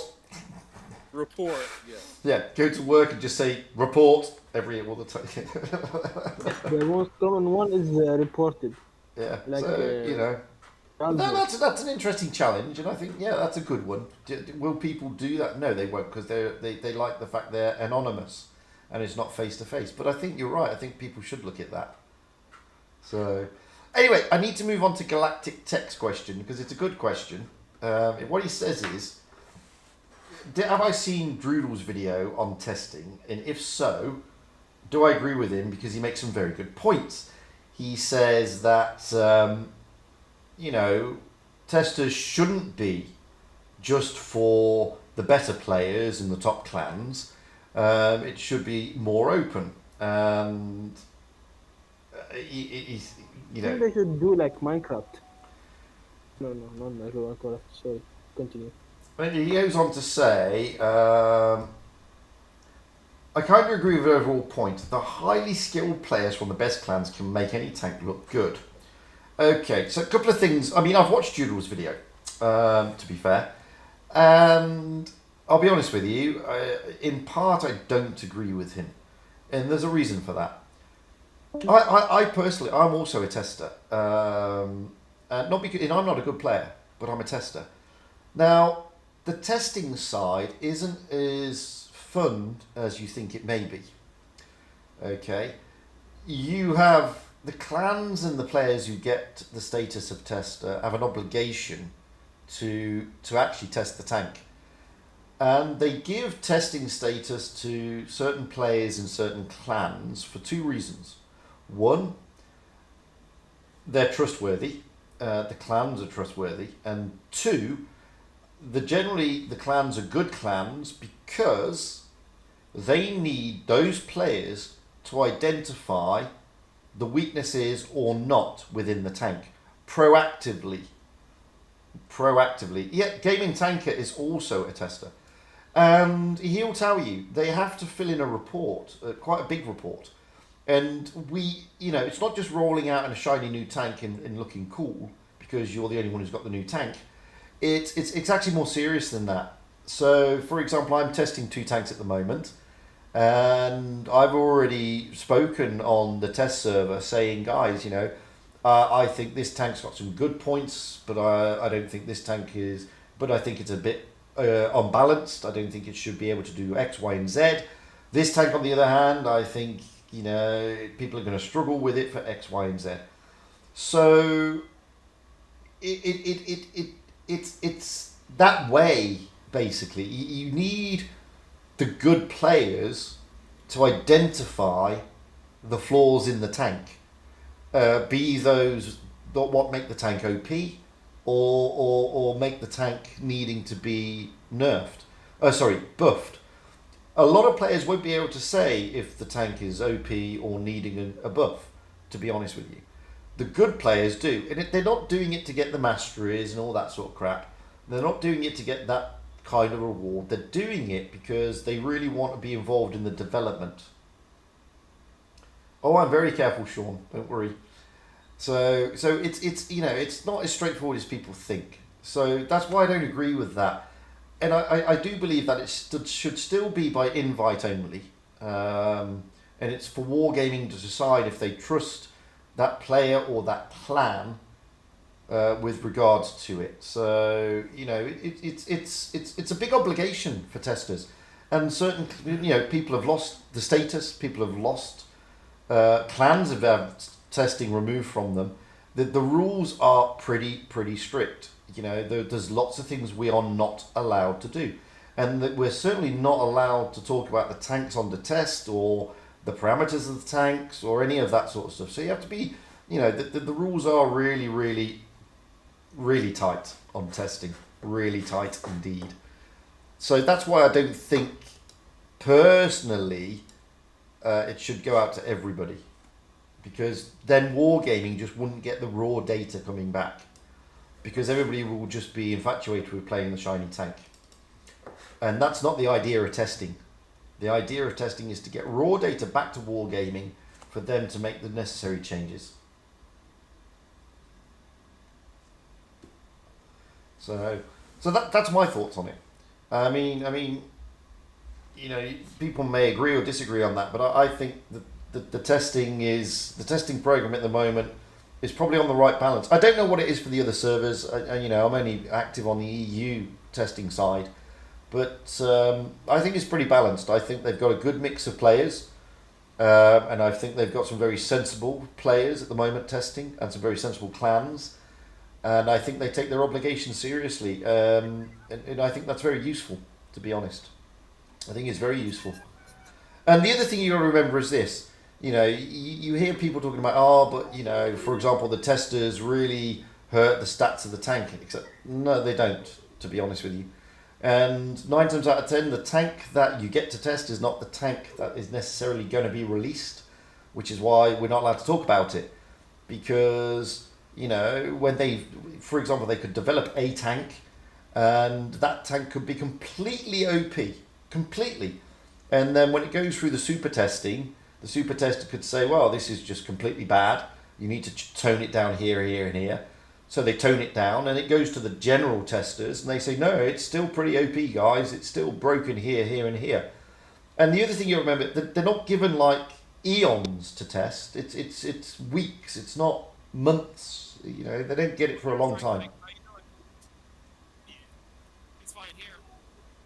So, you know, you got to, you know, so it's not like they're given a long time to test, because they're not. Because a lot of people have said, you know, if the testing program was that good, how did ATGMs get into the game?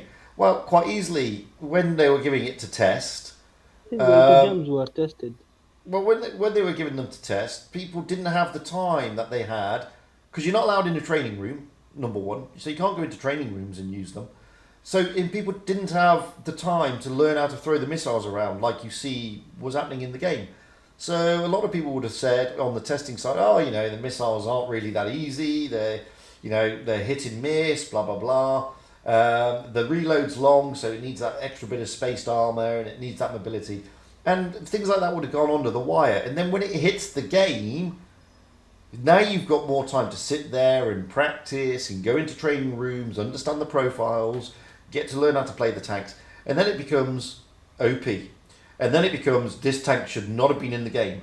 What on earth went wrong here? How did this go through the testing program? And everybody thought it was okay. This is the problem with testing. You know, it's not as easy as people think. So, not easy at all. You have to give points if it should nerf or give back.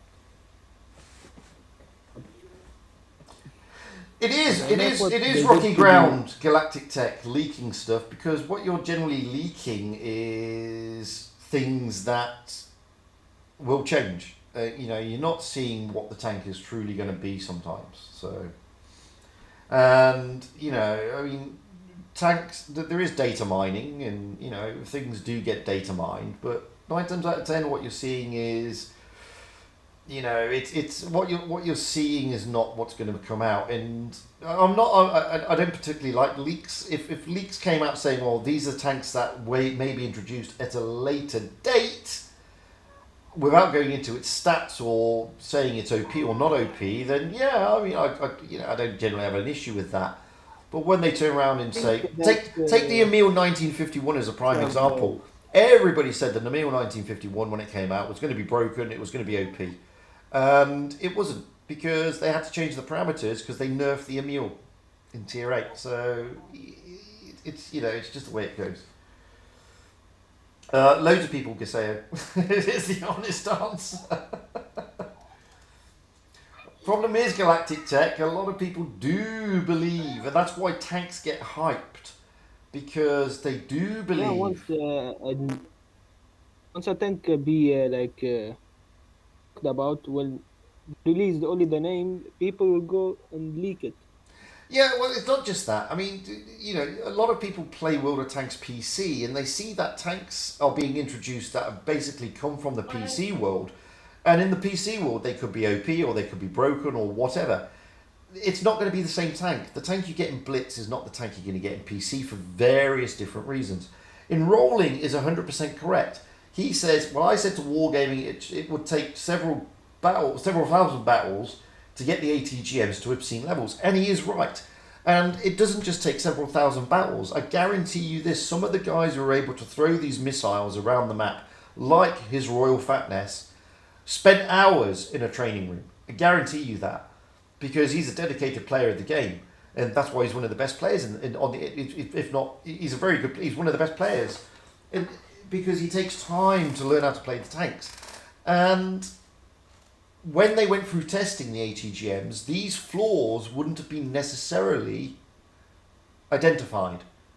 But once they get into the battle, boy, yeah, I mean, when they get into the real world, and then people got the time to play with them and practice on them, it then becomes an issue. Because then you can start throwing the missiles around, and it becomes a problem. It becomes a problem. So that's why, and if you can imagine, if you open testing to everybody, it would be a nightmare. Because you'll be having people testing the tanks who realistically have no clue, to be honest with you. And Wargaming's data would then be, these guys on 55+% win rates are saying this tank should be nerfed here or buffed there. Yet these guys are saying that it needs to be completely buffed everywhere. The tanks would just go nowhere, and it would be a nightmare, just an absolute nightmare in my opinion. And I can't speak for the other servers, but I think, I know some of the testers on EU, and I know some of the clans have got it, and I think, some of the people who've got this status and are in these clans, and the clans have got the status, are trustworthy, respected, and take their obligations towards testing very seriously. Very seriously. I think that testing testers should be only for top 4 clans in the region. Say again, sorry? They can be No. No, That's a myth. That's a myth. That's a myth.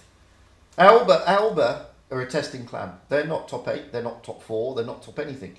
They're a testing clan. It's a myth. It's a myth that only the top 4 clans get it. Should be trusted. Yeah, they do. Not be the... No. I mean, I'm not a 60% win rate player. I'm a tester because I'm a CC. It's all about trust, and it's all about, do you take your obligations seriously, and are you able to approach these things with an open mind and give the raw data back. It's got nothing to do with, are you the best clan, are you the best player? I'm telling you, it's got nothing to do with that.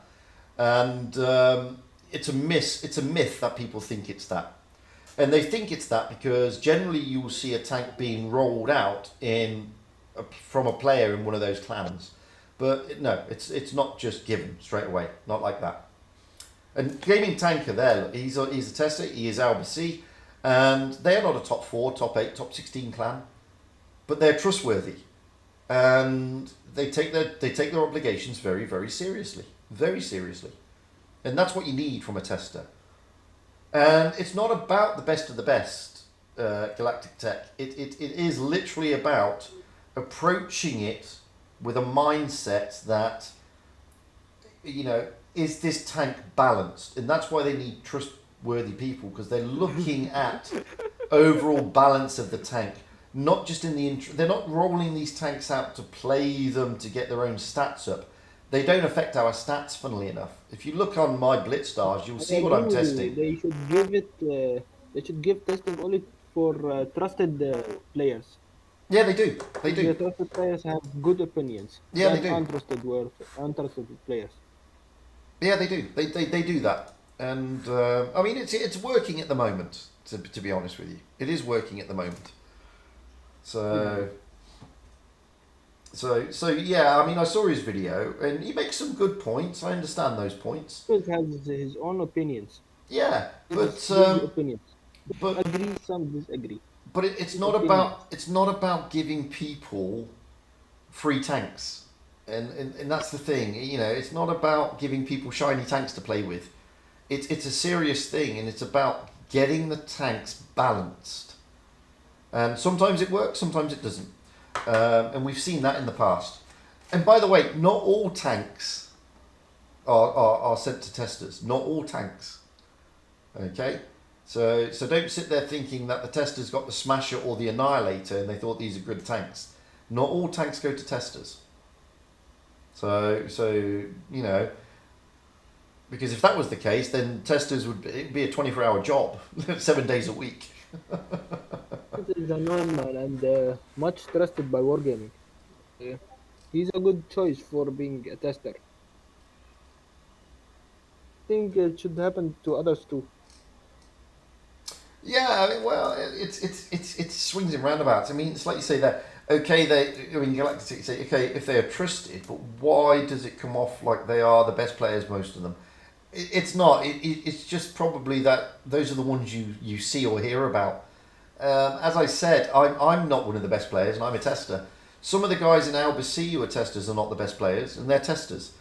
It's about, are they mature enough? Are they able to? Have they got enough experience to objectively review the tank? That's what it basically is. Yeah, the gaming tanker is summed it up perfectly. That's what I'm trying to say. It's about trying to be objective in having enough experience in the game, not necessarily being the best player, but having enough experience in the game to identify good points, bad points, what needs to be looked at, etc., etc. I mean, that's basically what it's all about. So The testers having the tanks in their accounts, like pro players having the testing tanks in their accounts, I think they should giving common test accounts. Well, Drew was saying there should be open test, and again, I mean, open test is just it's not a recipe for disaster, because anybody can, when they do open test, anybody can apply to open test, anybody. Open test, I think it is a must, because many people have their opinions. But open testing, but open testing is not about testing tanks. So the last time they did a big proper open test that I got involved in was when they were changing the hit skin profiles and stuff like that. So it's not just about testing tanks, and open test servers are not always about the test tanks. It's about testing changes to the actual basics of the game sometimes. You know, like changing the hit skins, which they did. They changed the hit skins, and that's what we did. That's when I did the open test on that. So we could look at the new hit skins and whether that needs to be looked into, etc., etc. So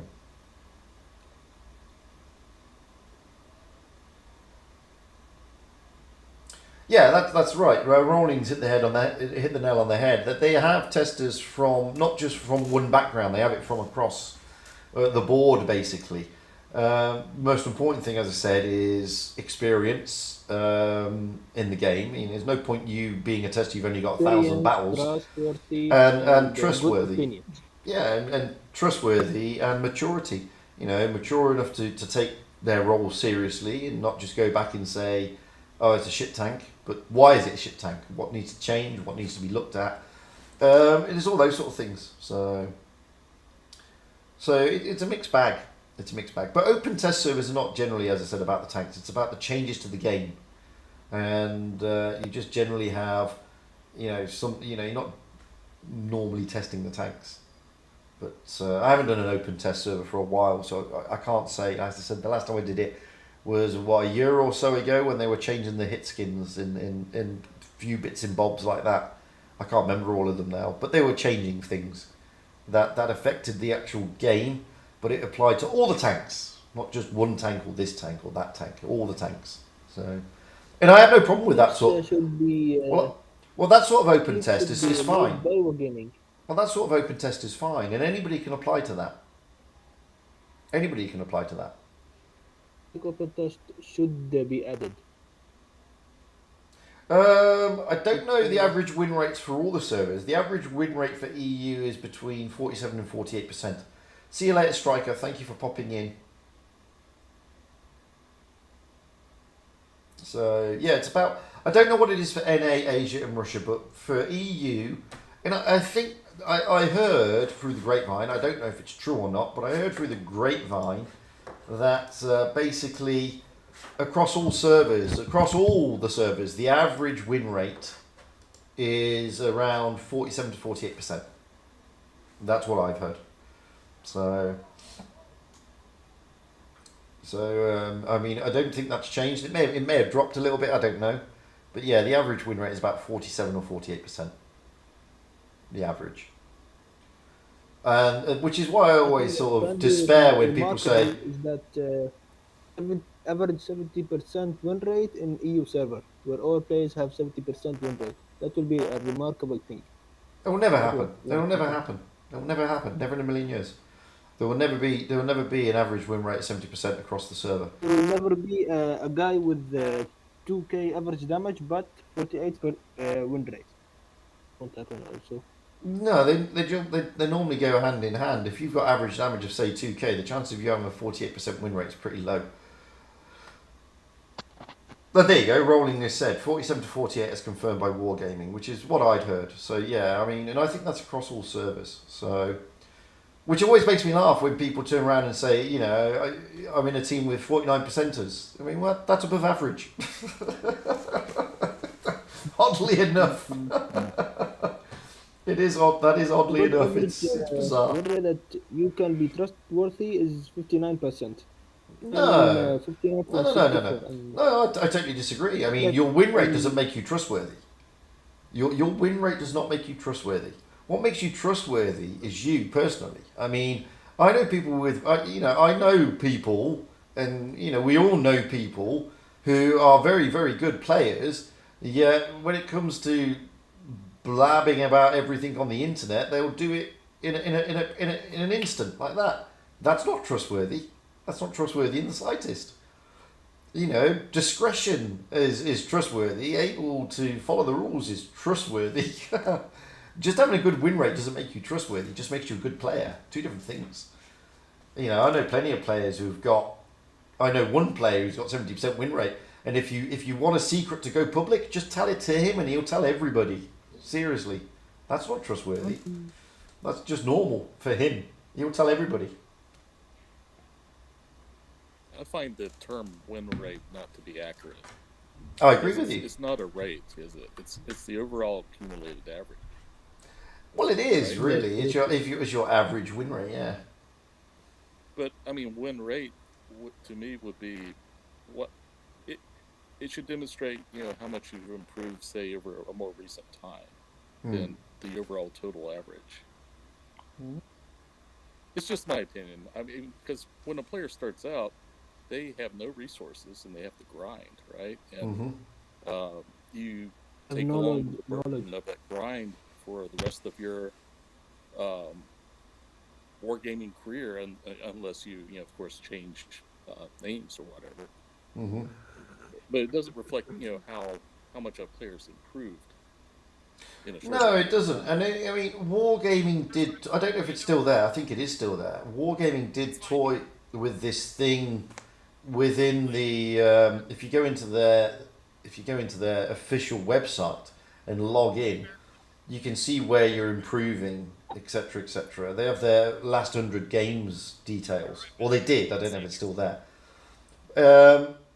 We have BlitzStars. That is very helpful. BlitzStars is very helpful for that, and it does tell you if you're improving or not improving. I mean, you know, people keep an eye on that. BlitzStars is a very useful tool, and there's not just BlitzStars. There's another one as well, whose name escapes me. Rolling knows it because we promoted it during the Blitz International Cup, but the name escapes me for the moment. But it's a very good program, actually. It's very good. So yeah, I've got the link somewhere. I'll stick it somewhere, and you'll just download it, and it tells you what your stats are for that day and how you've played, and if you're improving or not improving. And I can't remember what it's called now. It's really doing my head in. But I'll find it and I'll stick it on my Discord server so people can see that, because it's a nice little app. It is a nice little app, and it tells you everything. But Galactic Tech, when it comes to certain tanks like the Smasher, etc., etc. I mean, I don't know if they were tested. To be fair, but some tanks aren't tested, and there's a reason for that. Because they're going to be released as premium tanks, like the Keniotsu wasn't tested clearly. But of course, tanks are never being tested. Say again. They're being released. Weird. Say again. V stats. That's it, Rolling. Yeah, I will do, Yusuf. It's a good app. No, premium some tanks they don't test. Because they're premium tanks. They're there for you to buy them. It's a business. And so some tanks do fall outside of the testing scenario for that reason. The Battle Pass tanks, they have never been tested. No, but they're, exactly. I mean, all they've done is tweak with existing tech tree tanks. It's the same with the Smasher. The Smasher is based on the KV2. They've just tweaked it. Obviously, they've taken the KV2 parameters and just improved it massively, and there you get a Smasher. They actually took the SU-152 and smashed it with the KV. They probably did, but the idea was they wanted people to buy those tanks. So when you want people to buy tanks, the general thing is they're not going to want you to test them, because if you test them, you're not going to buy them. So tech tree tanks are different. Obviously, tech tree tanks are open for everybody. And the idea with premium tanks in collectors is to entice you to spend your cash, because they're a business, and that's how they make their money.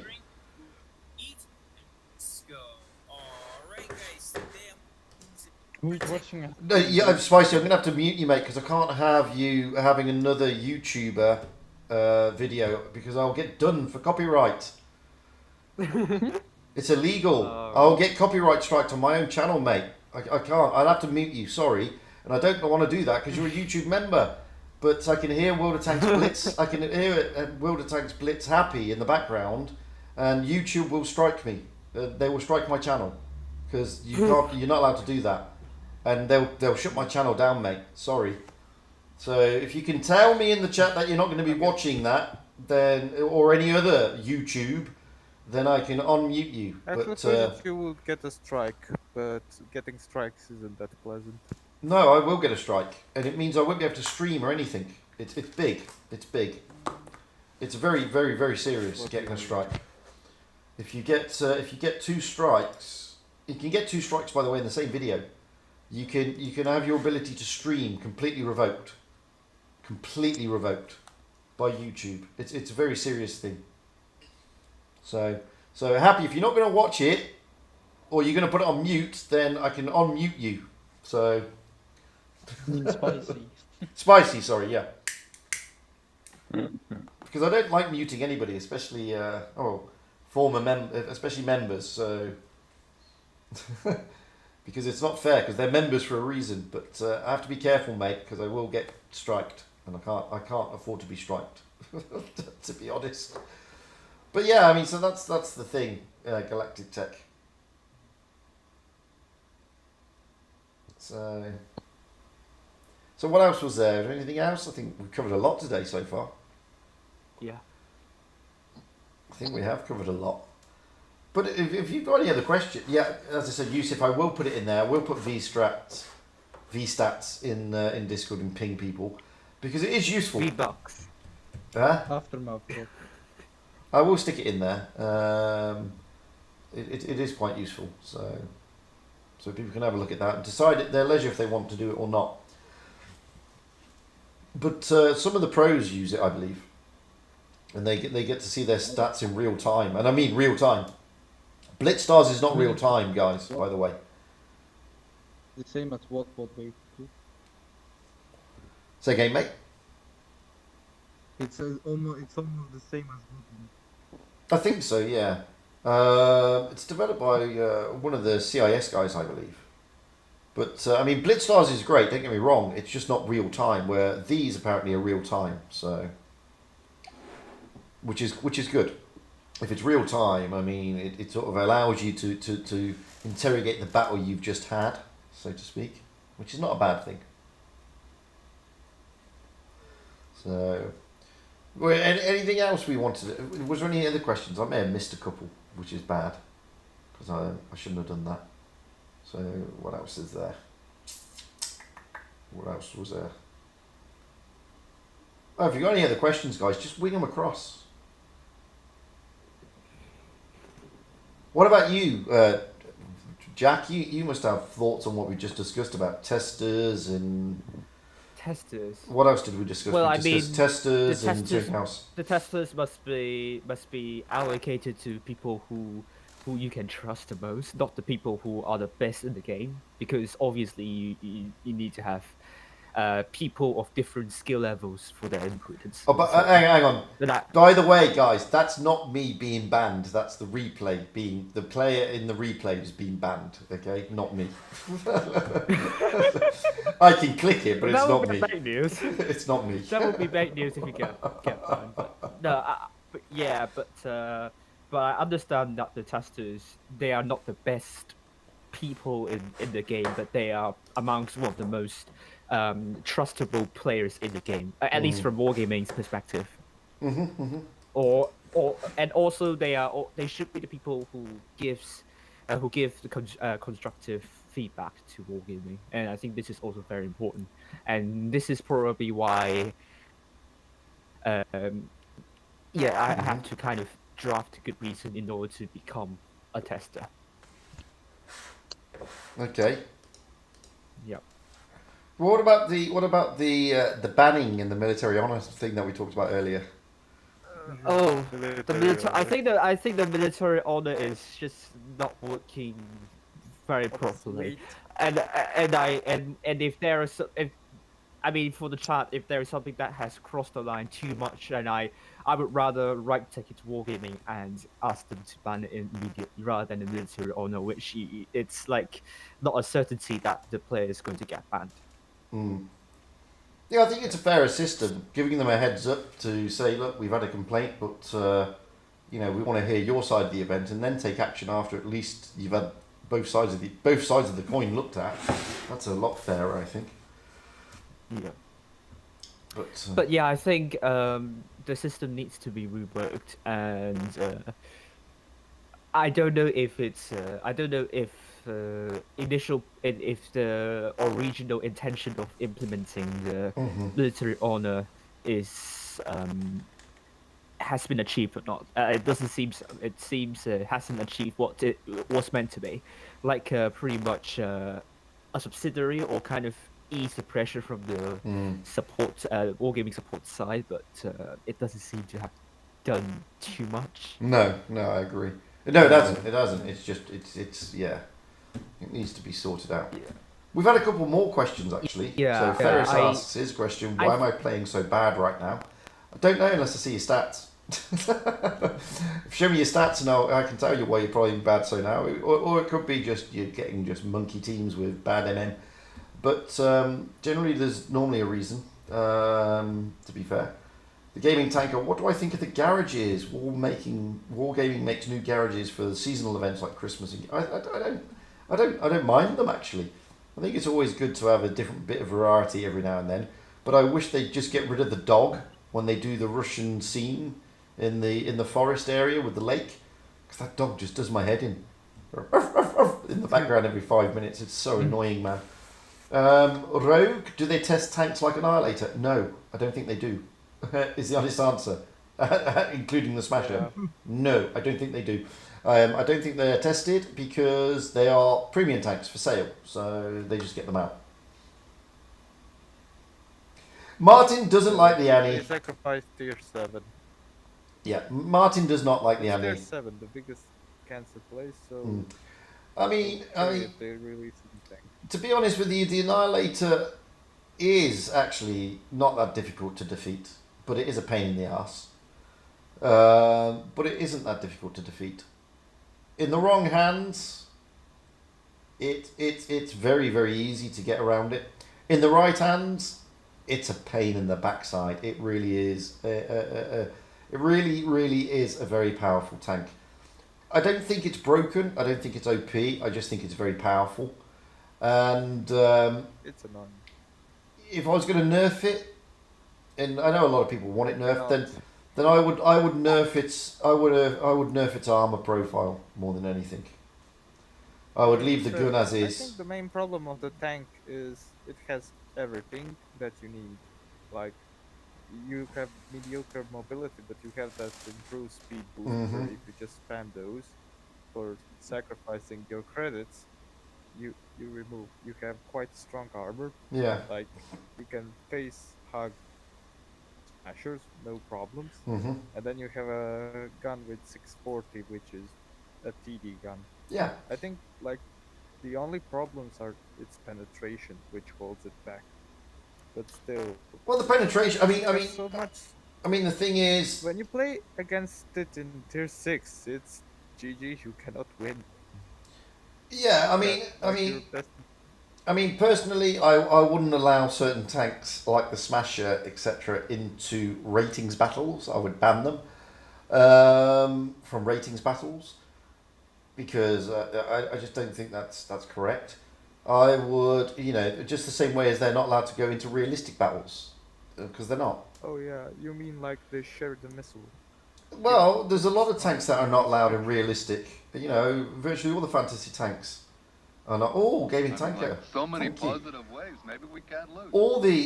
Virtually all the fantasy tanks are not allowed into realistic battles because they're fantasy tanks. So if they're not allowed in realistic, I don't think they should be allowed in ratings. To be honest with you, because ratings is meant to be about your skill level, okay?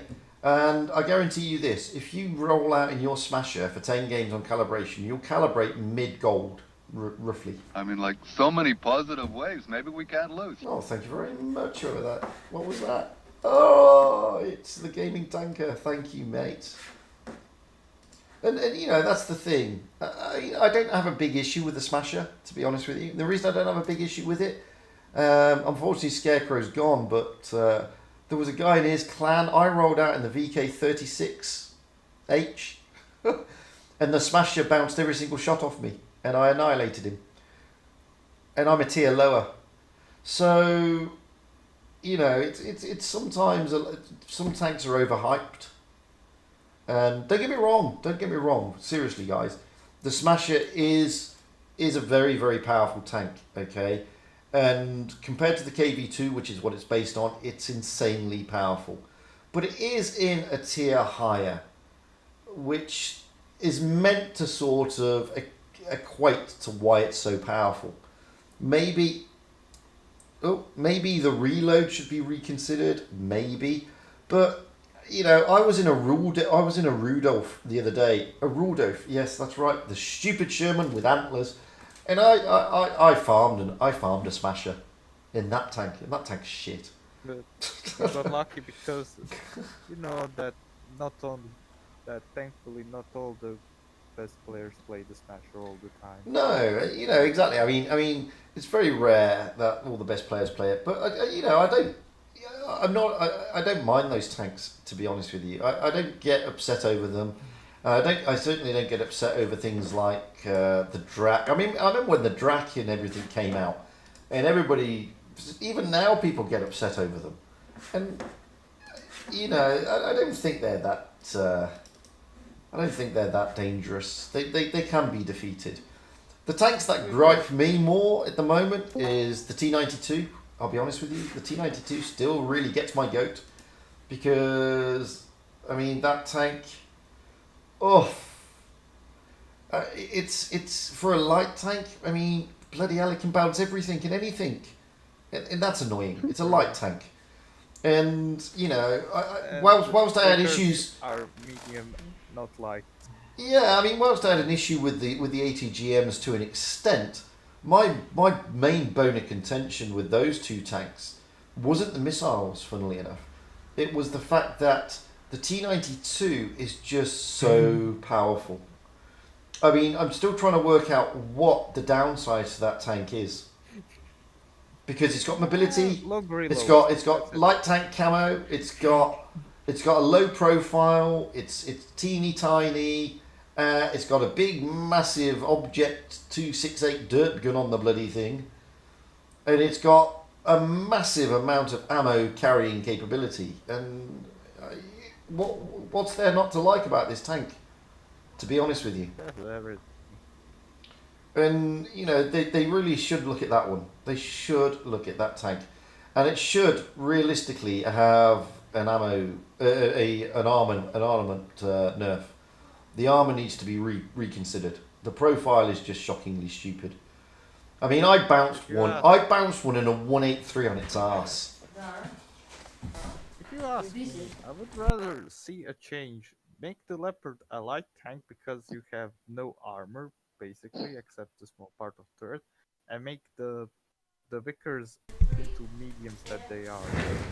Yeah. I would say Vickers are mediums, not lights. I mean, the Vickers I don't mind because, I mean, they should look, I mean, they did look at its armor profile and they did nerf the turret, which was good, in the mantling, which was a good thing. But the T92 needs to be reconsidered, seriously. I mean, the T92 I still think is just too powerful for what it's meant to be. It's a light tank, damn it. But it's still easily counterable. You just rush it. Oh, no, I don't disagree. But, you know, for example, when you're on the other side of the map in a Death Star and you fling around at it, thinking it's a light tank, you're going to smack it to Kingdom Come, and watch this round bounce off it, you're like, what? I'm a 183, you're a light tank. You should be in tank hell by now, or heaven, one of the two. But you're not, because it bounced. First things first, why the hell are you firing AP in a 183? You should be shooting heat. It's an example, that's all. It doesn't matter which one it is. I mean, Hesh is even worse because of the spaced armor on the damn thing. Thank you very much. My wife is bringing me a... Oh, no, it's Georgie bringing a parcel. Hello, subscribe to Fugit. Yes. There you go. Yeah, get the little man on. Get little man on it. But yeah, I mean, you know, don't get me wrong. There's lots of tanks in the game that I have issues with. I have issues still to this day with the Chinese IS-2. God, sort that gun handling out, guys. Please, seriously. It's just shocking. It's shocking. It's you know, it's horrid. But yeah, I mean, I also hated the Chinese IS-2. Like, it's supposed to be like a 100mm, but still, the Chinese IS-2. I absolutely detest that tank. I mean, we moan about Russian gunners, but the Chinese gunners in the lower tiers are worse. They're just absolutely worse. I mean, oh dear. It's. I remember I suffered in that tank. Like, if it had slightly more DPN and slightly more accurate gun, I would say fair. It's kind of unique tank. Like, the tank is kind of similar, like if you ever played the War Thunder KV-85, but no, you have like a far worse 122. Yeah, I mean, oh, Every's in the chat. Hello, Every. Yeah, I mean, I just don't like the Chinese IS-2. I just think the gun handling has a lot to be desired. But that's no different to the what is it, the premium tier 8, the WZ 11111111111. Not the 2, not the glacial, The other one, the one. Yeah. Oh yeah, that tank. That the gun handling on that tank is just shocking as well. It's just shocking. And the dispersion is just as bad. It's horrible. It's horrible. You know, I mean, don't guys seriously. Wargaming. Drop the spoil liners, the spool liner and everything for the grill. Get the gunner to do his job in the WZ-11111111, and I'll be happy. Like, if they just improved the dispersion of WZ-112, IS-5, and the how is it called, the glacial, I think those 3 tanks would be much better. But at the current day and age, but I mean, the glacial, I haven't got a problem with, to be perfectly honest with you. Yeah, because, like glacial has armor, like WZ-11. I've just lost my headset. Hang on, batteries run out. That's my problem. Lack of battery. Sorry about that. I'm back. I should be able to hear now. Yes, sorry. So, no, I mean, the glacial I don't generally have an issue with, and I certainly don't have an issue with the other one. I've forgotten its name now, which is that one, the 112-2. What's it called again? Celestial. I mean, these tanks don't need to be toyed with, but the 1111111, the gun handling is shocking. Shocking. The tank needs more love, but they don't give it to. That's true. I mean, there's a few things that they need to look at. I mean, one tank that they need to give a lot of love to is the Panzer IV-G. I mean, that's a real tank, man, and it's just a shadow of what it was really like in real life. Bless it. And you know, the other, you know, they're looking at, you know, they've done a good job with the Tiger 1. I like that. They've done a good job with the Tiger 1. I still like the Tiger P, but I'm liking the Tiger 1 as well. But you know, there's a few other tanks they need to have a look at, and I'm glad they reversed the buff they gave to the Flat Panzer. That was just daft. Just daft. Wait, what? Panzer? Flat Panzer, the Jag Panzer 4. Ah. They gave it a buff, and then they sort of said no. Oh yeah, that one. Yeah. So, you know, there are certain then tanks. Again, Jagdpanzer 4 is in a tier where you have an ARL, which has like the mobility of a medium tank, the gun of a tier 7, and DPM. Yeah, there is that as well. But, you know, if they kept it like it is, I wouldn't mind. Like, if it's distinguishable feature, why should they change it? I don't disagree. I mean, but you know, they change it because generally people can't get on with it, and that, you know, I thought one of the biggest shames that that they did was when they sort of nerfed the KV-1. Didn't need it. Yeah, the KV-1 nerf was so.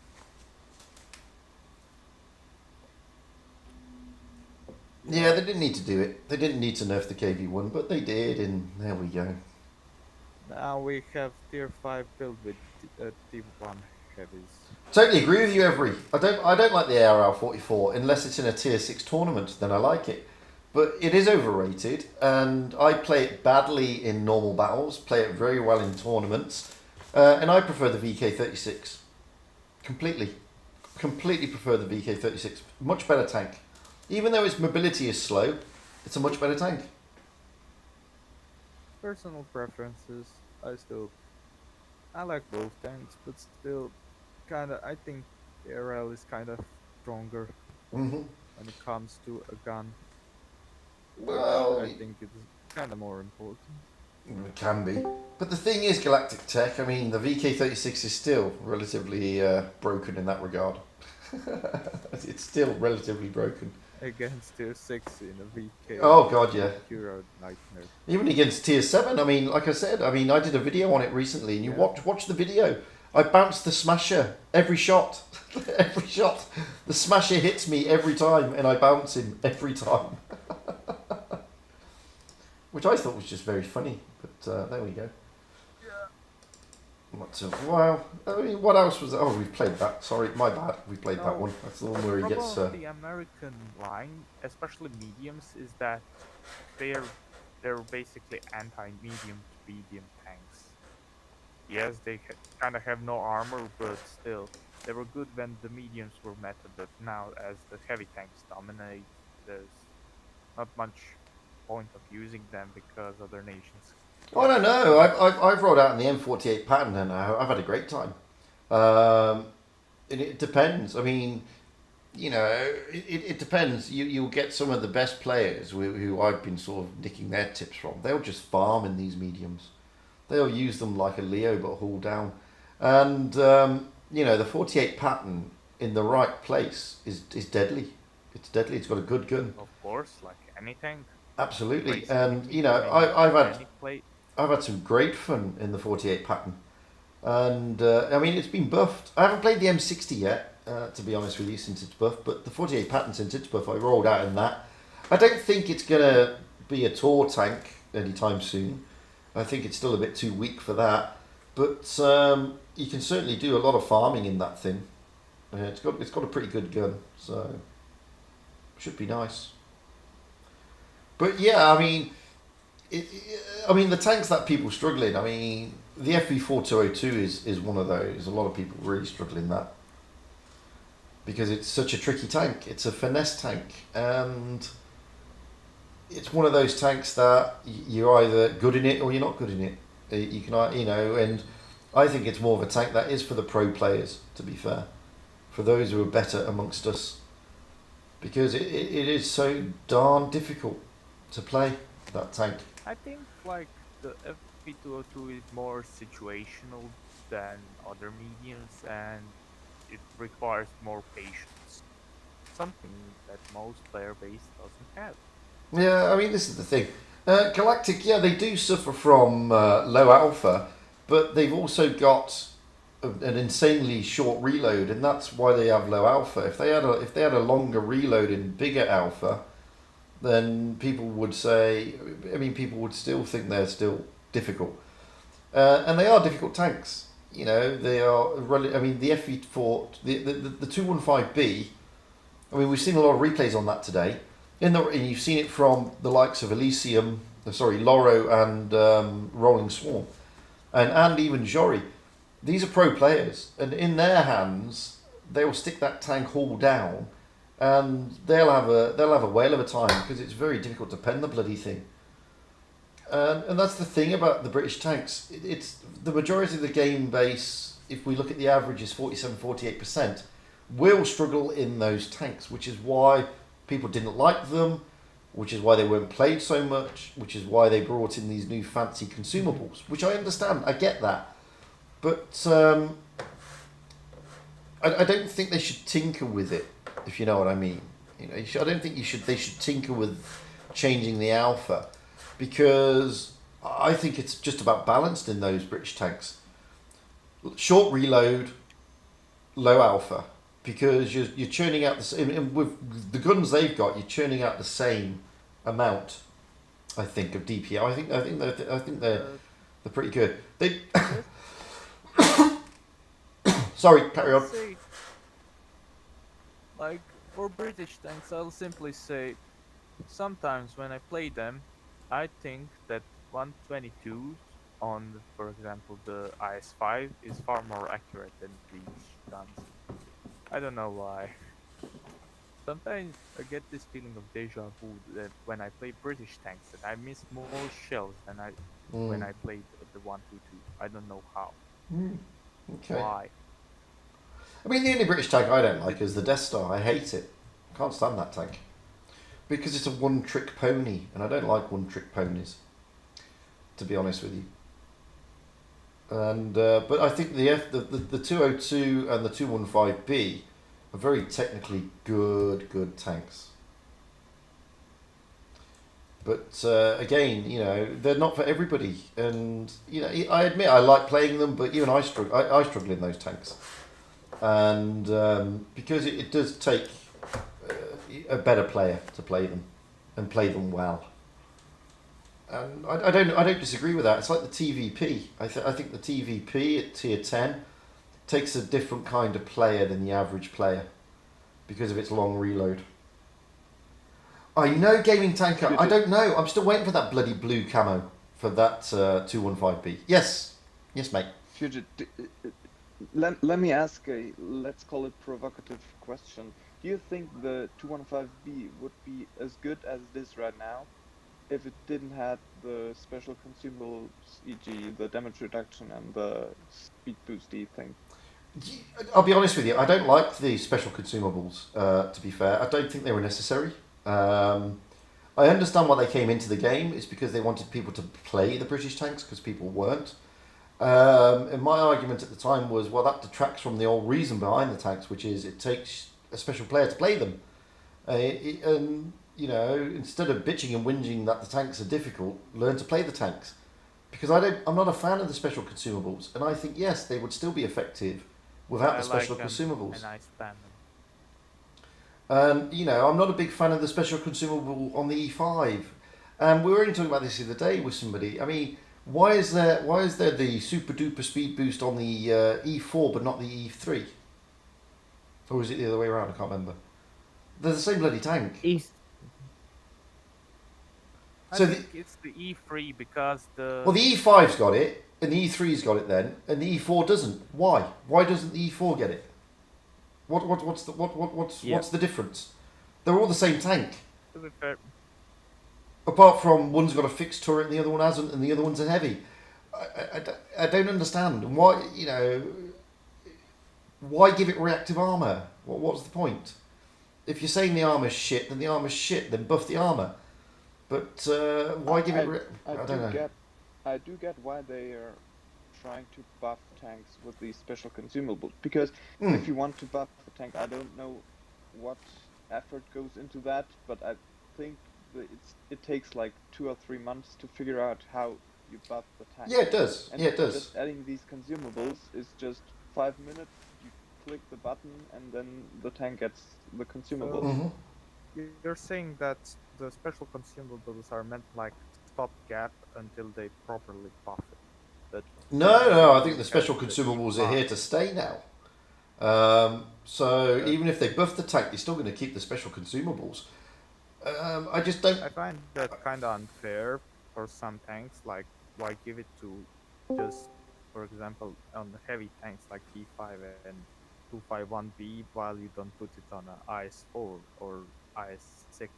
Yeah, I mean, because it is. I mean, the point that Falcadu is making is right. I mean, they're there to effectively buff the tank, but not make it a permanent buff. And my argument with some of them was, well, these tanks were perfectly fine without these special consumables. When the special consumables first came out, I think it was the FV4005 and... It was the Chinese line, I think. No, I think it was the I think it was the British the TDs. 4005 got the speed boost. First, and then they gave the Chinese TDs. Yeah, I think it was the British FVs first, the FV4002 Conway and the 4005, and they also got the liners and the extra zoom, you know, accuracy, stuff like that. And for those tanks, it's sort of like, yeah, okay, I understand it. It makes sense because they've really got bad armor.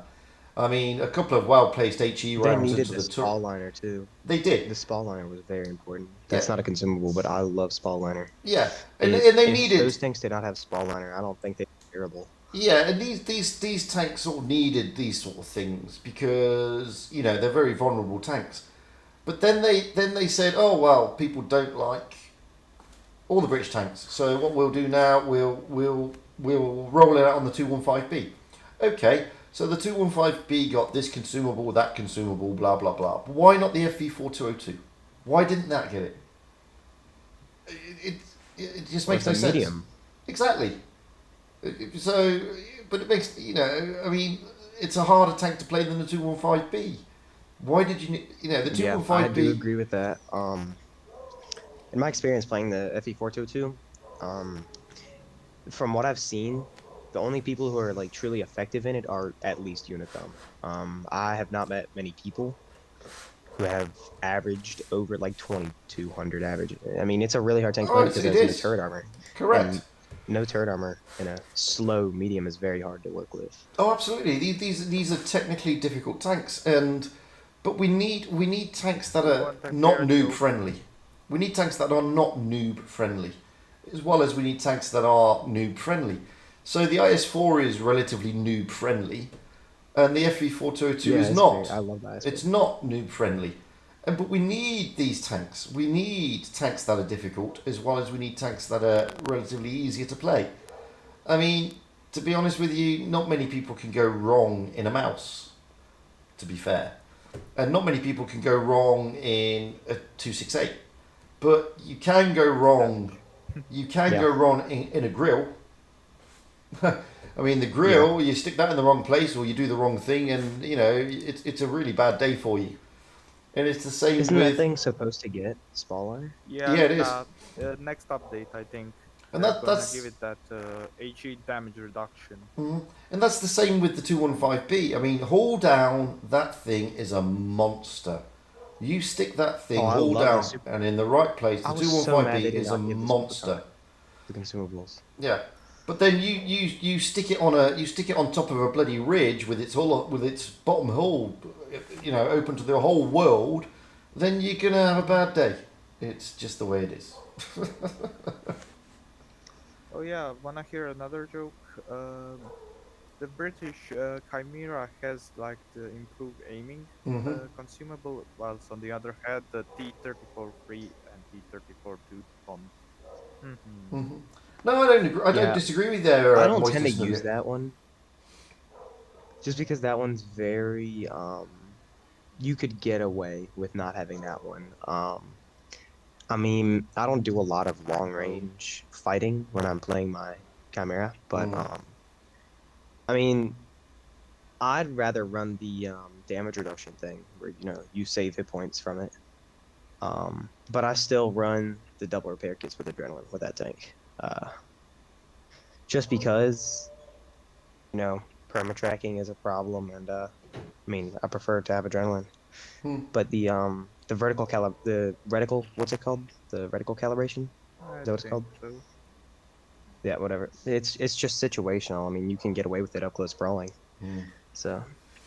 Yeah, I mean, I've got Gaming Tanker here saying, you know, he is a super unicorn and he thinks the 4202 is a brilliant tank.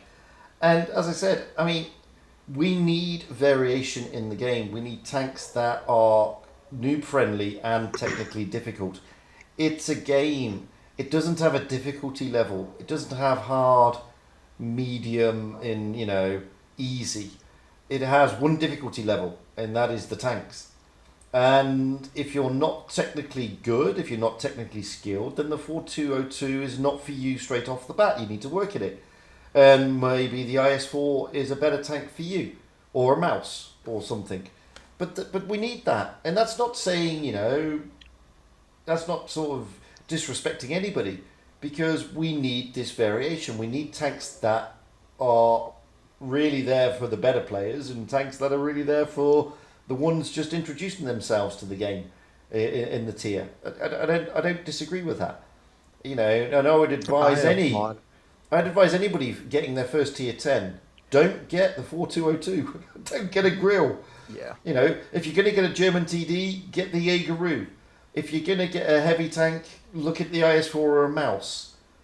I think E100 is better, but go ahead, go mouse. So, in that perspective, so the mouse is... The E100, one of the problems it has is the lower plate, especially when you get caught in the open, and it's just a weaker tank in general. I do also prefer the E100, but not by much over the mouse, just because newer players do tend to struggle against the mouse's armor profile, because it's... That's why I like it. They're not used to it, because they're going up against, you know, once they reach its tier 10, the mouse doesn't have a cupola, okay? But the mouse and all those tanks before, they're so used to doing that, and they see the mouse, and they're like, what do I shoot at? You know? Absolutely, this is why I like the mouse. The lower plate's unpennable from this angle. Yeah. And if you know how to angle it, the E100. If you know how to angle it, you'll bounce everything. I mean, you really will. Yeah. It's just it's a great tank in that respect. But against the better players, then yeah, it does suffer It's from. not as good. It's got a shit gun. It's not got a great gun. It's got poor gun handling, realistically, and it's got absolutely dreadful DPM. To be honest with you, I mean, and mobility. Don't even talk to me about mobility. So, I do applaud Wargaming for buffing the KV4. A lot of people didn't really notice what that did, but the reason what was holding me back from telling, new players I was, bringing into the game was like, I would tell you to grind the IS-4 because it's such a phenomenal tank, and it's a great tank to learn how to play heavies. Oh, absolutely. But the KV4 is just such a problem. It was such a problem at the line. It was so bad. It was so bad. But now, after they buffed it, I think it's a really, really good tank. I mean, yes, now. Before, but I played the cupola was so easy to pen. Yeah, it was. Yeah, it was. The KV5 needs a buff. Oh my gosh. The cupola is like 220 effective now, isn't it? Do you know? Which one's that? The KV5? The KV4. No, the KV4 is a much better tank than what it is. I can't remember what all its stats now are. Much better. But it's much better. It's good now. I never used to mind the KV4, to be fair, and I didn't mind the KV5. But I do agree they needed to be looked at. Awful. Yeah. Oh God, these days it's been power creep to heck, and it does need to be looked at. Yes. But the only time, but it is really good in low grav because it goes like 40 in normal, and then it's like stupid fast in low gravity mode. God. Well, every was here a minute ago. I don't know what he thinks about the KV4. Maybe he loves it. Major things made KV4 much better: the HP buff and then the armor buff, mostly on the sides. Yeah. Because back in the day, your sides were paper for super heavy. Everyone could pen you. Nowadays, you can at least angle and side spray. T49, yeah, any tier 7 light or medium, or like a T49, you have to get like flat on with its side if you want to dream of penning it. Like, yeah, nowadays. And most of those tanks that have heat, you gotta aim for right above the tracks, or else, that isn't going through. Just a massive heap of weak spots. Look at this, every in his If you blaze. have like super high pen, you can still go for the dirt. Need to interfere for a second. Fugit, did you just say, I love the KV4? No, I never said that. I said every was just Did here. you just say that? No, Fugit? I said every was just here. Let's find out if he loves the KV4. You put loving the KV4 and my name in the same sentence. That is already a crime enough, Fugit. Well, you don't love the KV4. Is that what you're telling me? It's not that bad anymore. KV4 it's not that bad of a tank. is one of the worst tier 8 tanks out there. Not anymore. They buffed it. It's better. There you go, Yeah, Layla. You wanted a bar fight. There you Garbage go. tank. All you had to do was press the right buttons on every, including the word. Just rearrange K and B and 4, and there you go. Just side scrape. Go. Side scrape all day, every day, and wiggle. Like Otis. That's what you Tell do. me how to play the KV4. Show me. Catmandu is just written. Alright, you can continue. Every plus KV4 equals triggered. He joined the left. He joined the left. Well, I guess Peter's not a fan. I guess Peter is not a fan of the KV4. So, Fugit. Yeah. What do you think would be a good balancing for the STA1? The STI1? Give it more mobility. I'm saying either give it more mobility or give it like a really, really good gun. Like, its gun is good, but its DPM is down the drain bad. Oh, actually, the gun is, I think, kind of the same like the 59 pattern, if you ever played that tank. But only thing Yeah, I played it. I played both tanks, and I think the SD1 only needs a mobility buff. If you make it like a more mobile 59 pattern, because it can work. it's slow and paper. That's Yeah, like, but same and for its the gun is Pershing. not good enough to make up for it. But The Pershing, still- you can hold down in. Pershing is But far not better as tank, good as but back in 2017. Which Well, tank are we yes, talking but here? We're that's just talking the the effect S. of it. I mean, Pantooth played it not long ago, and he actually did really good in it. Which one are we talking about? Granted, Pantooth is one of the best players in EU server, but I mean, I played it not long ago, and You're talking about the ST1, the Russian tier 9. One of the better. The Russian tier 9, ST1. Fair enough. We're talking about the Russian tier 9 ST1. Oh, the STI is phenomenal. I was gonna say, I mean, I wouldn't change anything in that tank. I hated it. It's if tier 9 tournaments were a thing, that'd be the tank to play. Absolutely, I don't think anything is changing on that tank. Well, A lot of people complain. They say it needs to have a buff on the reload. I don't think it does with its armor profile. No, definitely it does not. It's got the same. Maybe the only thing. Yeah, the mobility's atrocious when it's stock, though. But if we're I mean, talking it's about if we're talking about the STI one, which is the Japanese tier 8 medium, then it doesn't need anything. You just need to put the camo with the naked woman on it. It's fine. It's fine. Yeah, that's. Oh yeah. But that woman is there in the battle, I think. I know, it's so disappointing that she disappears. Why is that? Only in garage. STA1 just becomes the most broken tank in Blitz. Well, the STA1 is basically the tier 8 Leo PTA, in my view. But it's slow. No. The PTA is awful. I hated the PTA. STA has some mobility, but STA doesn't. That's the big difference. Gun is poopy. Yeah, I'm not. I mean, the stock PTA is basically the STA. Yeah, kinda is, but I mean, remember, there's no reason to play the PTA when the standard B exists. But before every disappears from the chat, because otherwise it disappear from Discord. I don't agree with you on the KV4 being the worst tier 8 heavy. I don't agree with you because I'm sorry. I'm sorry. It's the T2020 worst tank ever. Shit tank. Oh yeah. Like yeah. I mean, the IS3 just because it has 0 hull armor. Actually, no, the WZ110. WZ110. I would say either WZ110 or a VK4501. Oh, that thing is garbage. No. Seriously, Yusuf, Spicy, Duker, all of you, the T2020 is by far a worse tank. By far. VK4502A. Followed by the VK16801, which is a bloody awful tank as well.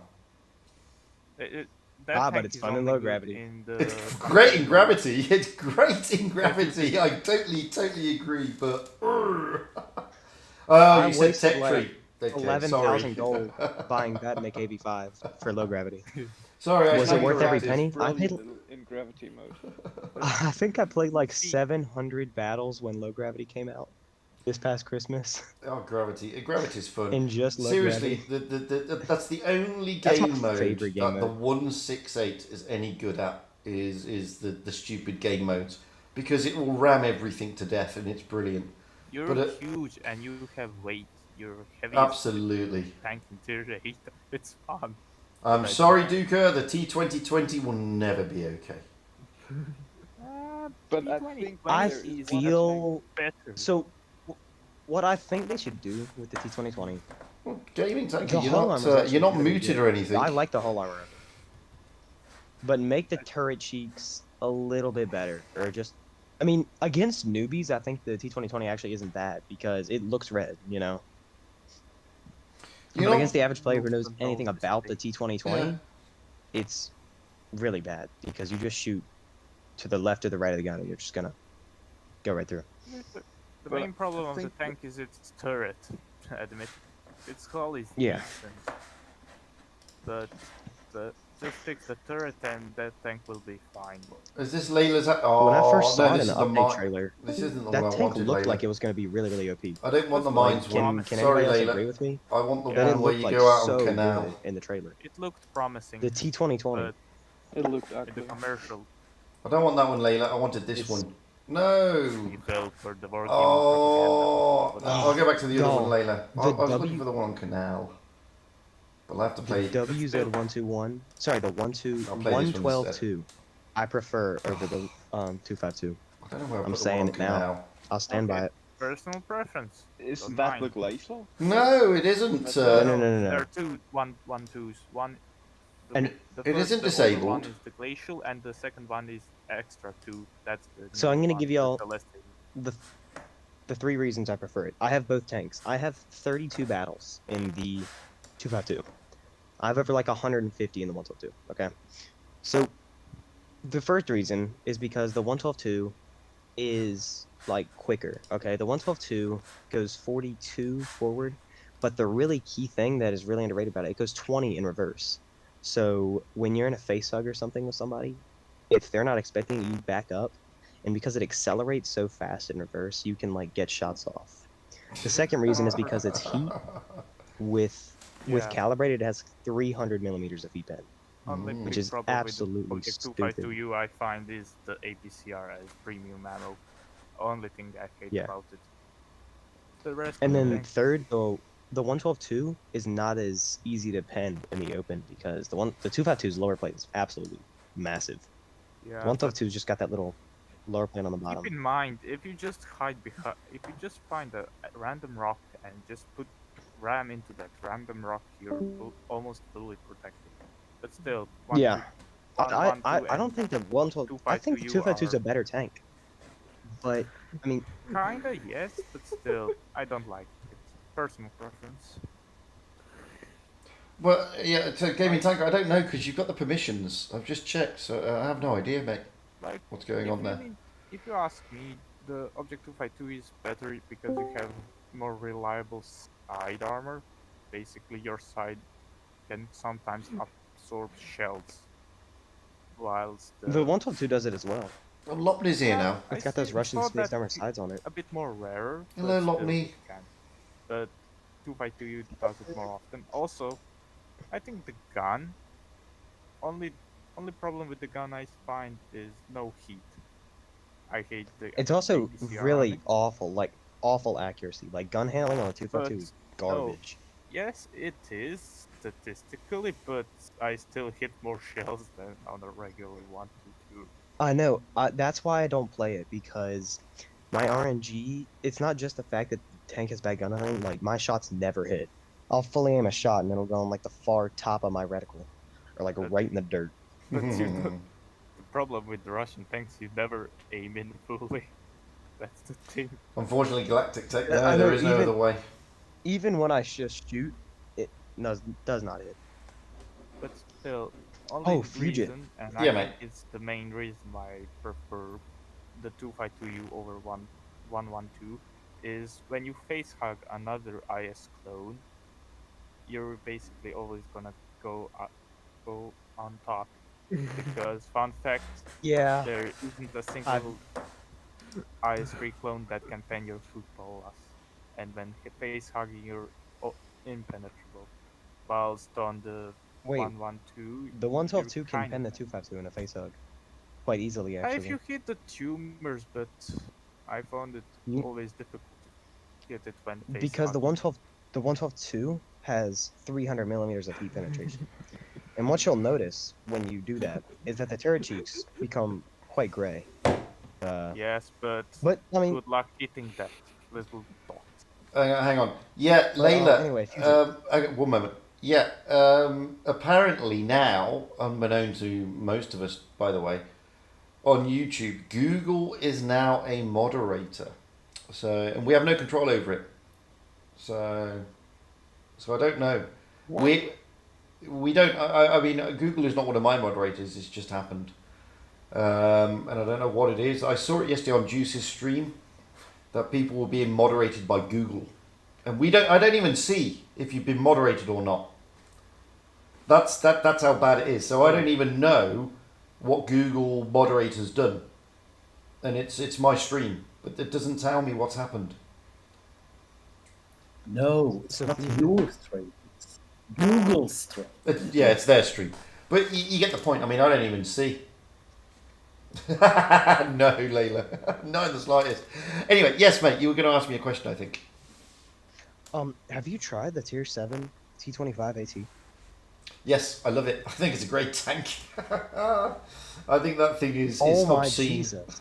It's It obscene. is so underrated. It's an Yeah, absolute monster. but it's in tier 7. What did you expect? It is a monster. I know, but like Tier it's 7, you because Here's the bad thing I about the was T. running. Here's the bad thing about the T25. What comes after it? Yeah. Yeah, we don't want to talk about that. Yeah, we don't talk about that one. Yeah. Fun. Yeah, no, I think it's a great tank. It's a beautiful tank, and you know, I played it. I haven't played it for a long time, but somebody asked me to play it on the stream, and I did, and it's just a monster. It's a monster I hopped in a tank. 1v1 with it, and people were like, "Oh God, he's in a T25 AT. You're about to get your butt whooped." Yeah. All right, he was in a Type 62. So he shoots me and attempts to run This away. replay is for I pop on every, my speed by the boost. way. Every, this is a replay just for you. It's a KV4. There you go. And Fugit. So Yeah, mate. he was in a Type 62. He shot me and attempted to run away. Okay. Well, I popped on the speed boost, and I chased his rear end down. He was like, "Jesus, what is that tank?" Like, It's tried yeah, the it's- T71 as well. I love the T71. I think T71 it's is a totally underestimated tank. Garbage. Eh, It's but absolute garbage. It's on the move. I love yes, that tank. you're on the move, but then you have a smasher and SU-152 and T-49. Yeah, but the thing Yeah, with the T71 is just don't stop. Just keep going and going and going and going and You going. hit a bump, And you're it's dead. small. Oh, its mobility is brilliant. I mean, you can. Yeah, I've circled to death smashers in that thing. I mean, it's pretty simple. just hug the side of the smasher. The smasher can't get the gun down. It's great. Oh yeah, I do like the T71. I still prefer the SP-1C over the. No way. Oh, Bro. the I mean, I did like. So I was grinding for the Leopard 1, and the first game I played in the SP1C, I did like 4.8k with like 4 kills first game. Granted, I still prefer the T71. Just because of the on-the-move dispersion. Yeah, I just think it's brilliant. It's a great little tank. The shell velocity on the SB1C is horrific. Yeah, no, it is. It's not the best. Go to Normandy, go to the beach, and play with you. Like in training room, you can play catch. You can shoot, and the other guy can catch your shell. No, I'm actually like you have a goalkeeper on the other side. He was trying like to catch the shell. But yeah, I mean, I like the T71. Oh, y'all must have never played the T82. Horrific. Oh, well, no, the T82. No, I mean, you would have been better off throwing the shells at the enemy. Wait, what? The T20. No, the T82. You can pick the T82. The T82 was if you put the big dirt gun in, you can throw the it'd be more effective just picking the shells and throwing it rather than using the gun. The Just picking T82 is garbage now, though. The T82 is a piece of trash. It has like 20 millimeters of HE pen. Yeah, exactly. I don't What remember on earth, what bro? Oh my goodness me. Yeah. Who's But anyway, doing guys, we've been on for 3 hours, which means I have to go now because my wife will sort of castrate me. Oh no.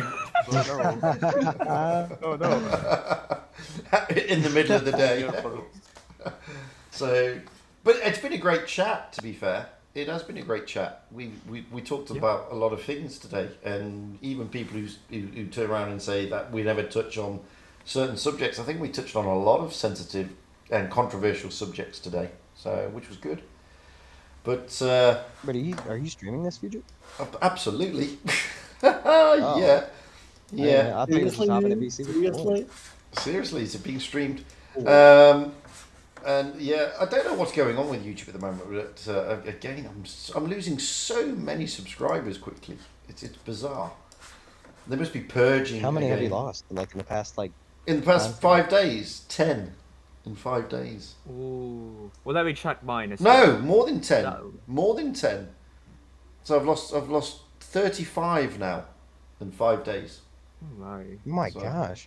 Yeah. My goodness me. I had like one day where I lost, I think 5 or 6, but since then was like last week.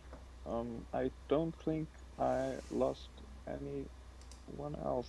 So maybe Google just purged some random. That's what I'm thinking. I mean, they do stuff. purges every now and then where they get rid of the inactive accounts and stuff. So it's probably that, but it's just annoying. No, they don't get rid of inactive, just bots. Yeah, they get rid of various bloody things every now and then. Anyway, guys, like I said, Wait, I have one more question before you leave. What made you want to make a YouTube channel?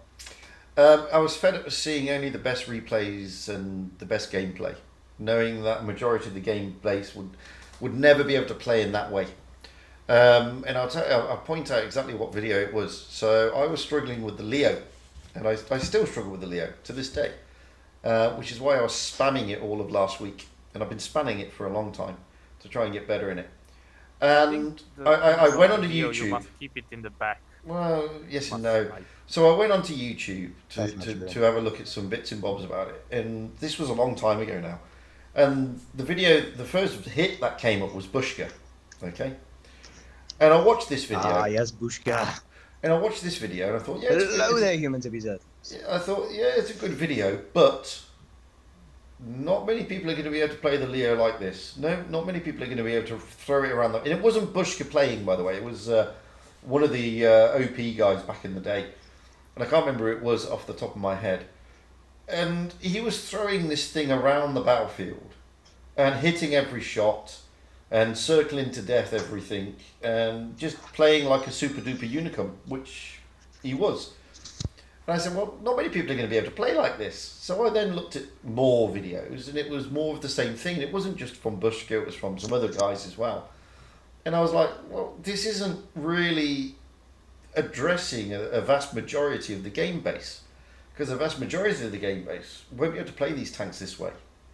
So I decided to do this to effectively try and show how average players play the game, and how average players with a bit of more care and attention can eventually get better at the game, was the idea. Because not everybody is going to be able to do 2,000 plus damage. Not everybody's going to get to the 60% win rate. Not everybody is going to be able to play the tanks the way that we see them. You know, I can't throw missiles, and I still wouldn't be able to throw missiles like his Royal Fatness could. It's just not possible. It's just not possible. I don't have his skills, his talent, his ability. So the training time with the missile. yeah, so you have to sort of so that's why I got into it, to appeal to that side. And then once I started doing that, I said, well, you know, everybody's doing videos on Blitz shit, to be fair, and I don't want to just be another, you know, because at the end of the day, my videos are not going to appeal to the 60 plus win rate players realistically, because that's not my target audience. I can't tell a super unicum how to play the game. I can probably tell them if a tank is good or not that's about to come out or has just come out, but that's about it. But the chances are, even then, the super unicums know what's good and what's not. They know how to play the bloody thing, so they're not going to learn anything from me. So with that, I said, okay, I'll start doing history videos on Blitz type stuff, and then I'll do streaming, because then I can appeal to a wider audience. So that was the idea. That was purely and simply the idea, to try and appeal to the lower player base, which is the majority, funnily enough. So at I had 8,000 battles. I was around a 43% win rate. Mm-hmm. I've got 21,000 now, but I'm at 53 point. I think it was 2.8 last time I checked. Mm-hmm. But one of the people who actually helped me, Meadsy and Bushka, they were like, and Fatness as well. Lately, I had no clue how to play Leo 1 when I first got it. I was absolutely pointless in the Leo 1, and I watched Fatness's video of playing it, and I had a day where I had 40 some battles in the Leo 1 and the 1-1B. And I was playing the 1-1B, like a slightly more aggressive Leo 1, and I think I was averaging like 3.8k over 30 some battles, and it was lovely. Oh yeah, exactly. I mean, and this is the thing. I mean, you know, these guys will take you to the next level, and that's the thing. But my aim was always to do the basics and to get people to understand the game from the first instance, and then you know, they move on from me to the better players to learn the more advanced type stuff. Basically. It seems like people just like overgo. Like if you are a good player, most of the time, what comes like instinct. Thank you, Yusuf. To That's you really too nice, is like mate. you don't think that most people know that, but No. they just like doesn't know it. Like it's not a common knowledge for some people. Like they do stuff and just not pointed out in the game. Like that's what makes a good player or a skilled player very good. Like, he knows everything. But when you are watching the video, you might just not notice these. Correct. That's what most of the videos like. New players, they don't understand. They can see, but they don't understand what is going on. I can see that he's shooting, but I don't know why is he hitting. They can't read your mind. No. Yeah. For example, I have like I just like one of my friends needs to get better at the game. Just like sit by my side and listen to what I'm doing. I said like, okay, this game there's no way we can win. I said why? I said like, okay, they have more mediums. We have heavies. Our heavies are the other side of the map. We can't win. Like you have a slight advantage, and you have to push that advantage. If you are a TD, be in the middle, and you need to like sway one way or another. So when you are watching a replay, just like a tank moving. But if there's the reasoning behind the movement, the shots, the positioning is not declared, you have no idea what's going on. And that's the most like if I could choose a superpower, I can understand the reasoning behind someone's decision. That would be an awesome superpower. Well, that was my other aim, though, Bill. But the other aim for me doing YouTube was to get people back to the fact it's a game, and as a game, it's there for enjoyment and fun. It's not everybody's not going to be a pro and take it super seriously. And the first premise of any game is to enjoy it and to have fun. And that was the whole reason. Yep. But anyway, I'm going to have to go because she really will castrate me. Alright, you take it easy. But guys, it's been great talking, and we'll be obviously back again next week. And in between then and now, obviously there'll be streams and stuff anyway. And I'm still trying to work out what to do for my birthday in 3 days' time. Oh, your birthday's in 4 days. I didn't. 3 days, yeah. Well, happy birthday, man! If I don't. Thanks, mate. So right until then, guys, Wait, it's been how great. much you gonna be? 20? You gonna be 20? 49, man. Nah, 20. He's 20. Yeah, 21. He's 21. Yeah, lying. 21. Oh, 21. Sorry, my bad. Anyway, right, guys, it's been great talking to all of you. It's been great having you all on YouTube. Thank you very much, guys. And well, I will see because she's Russian and they learn she has a knife. Simple as that, really.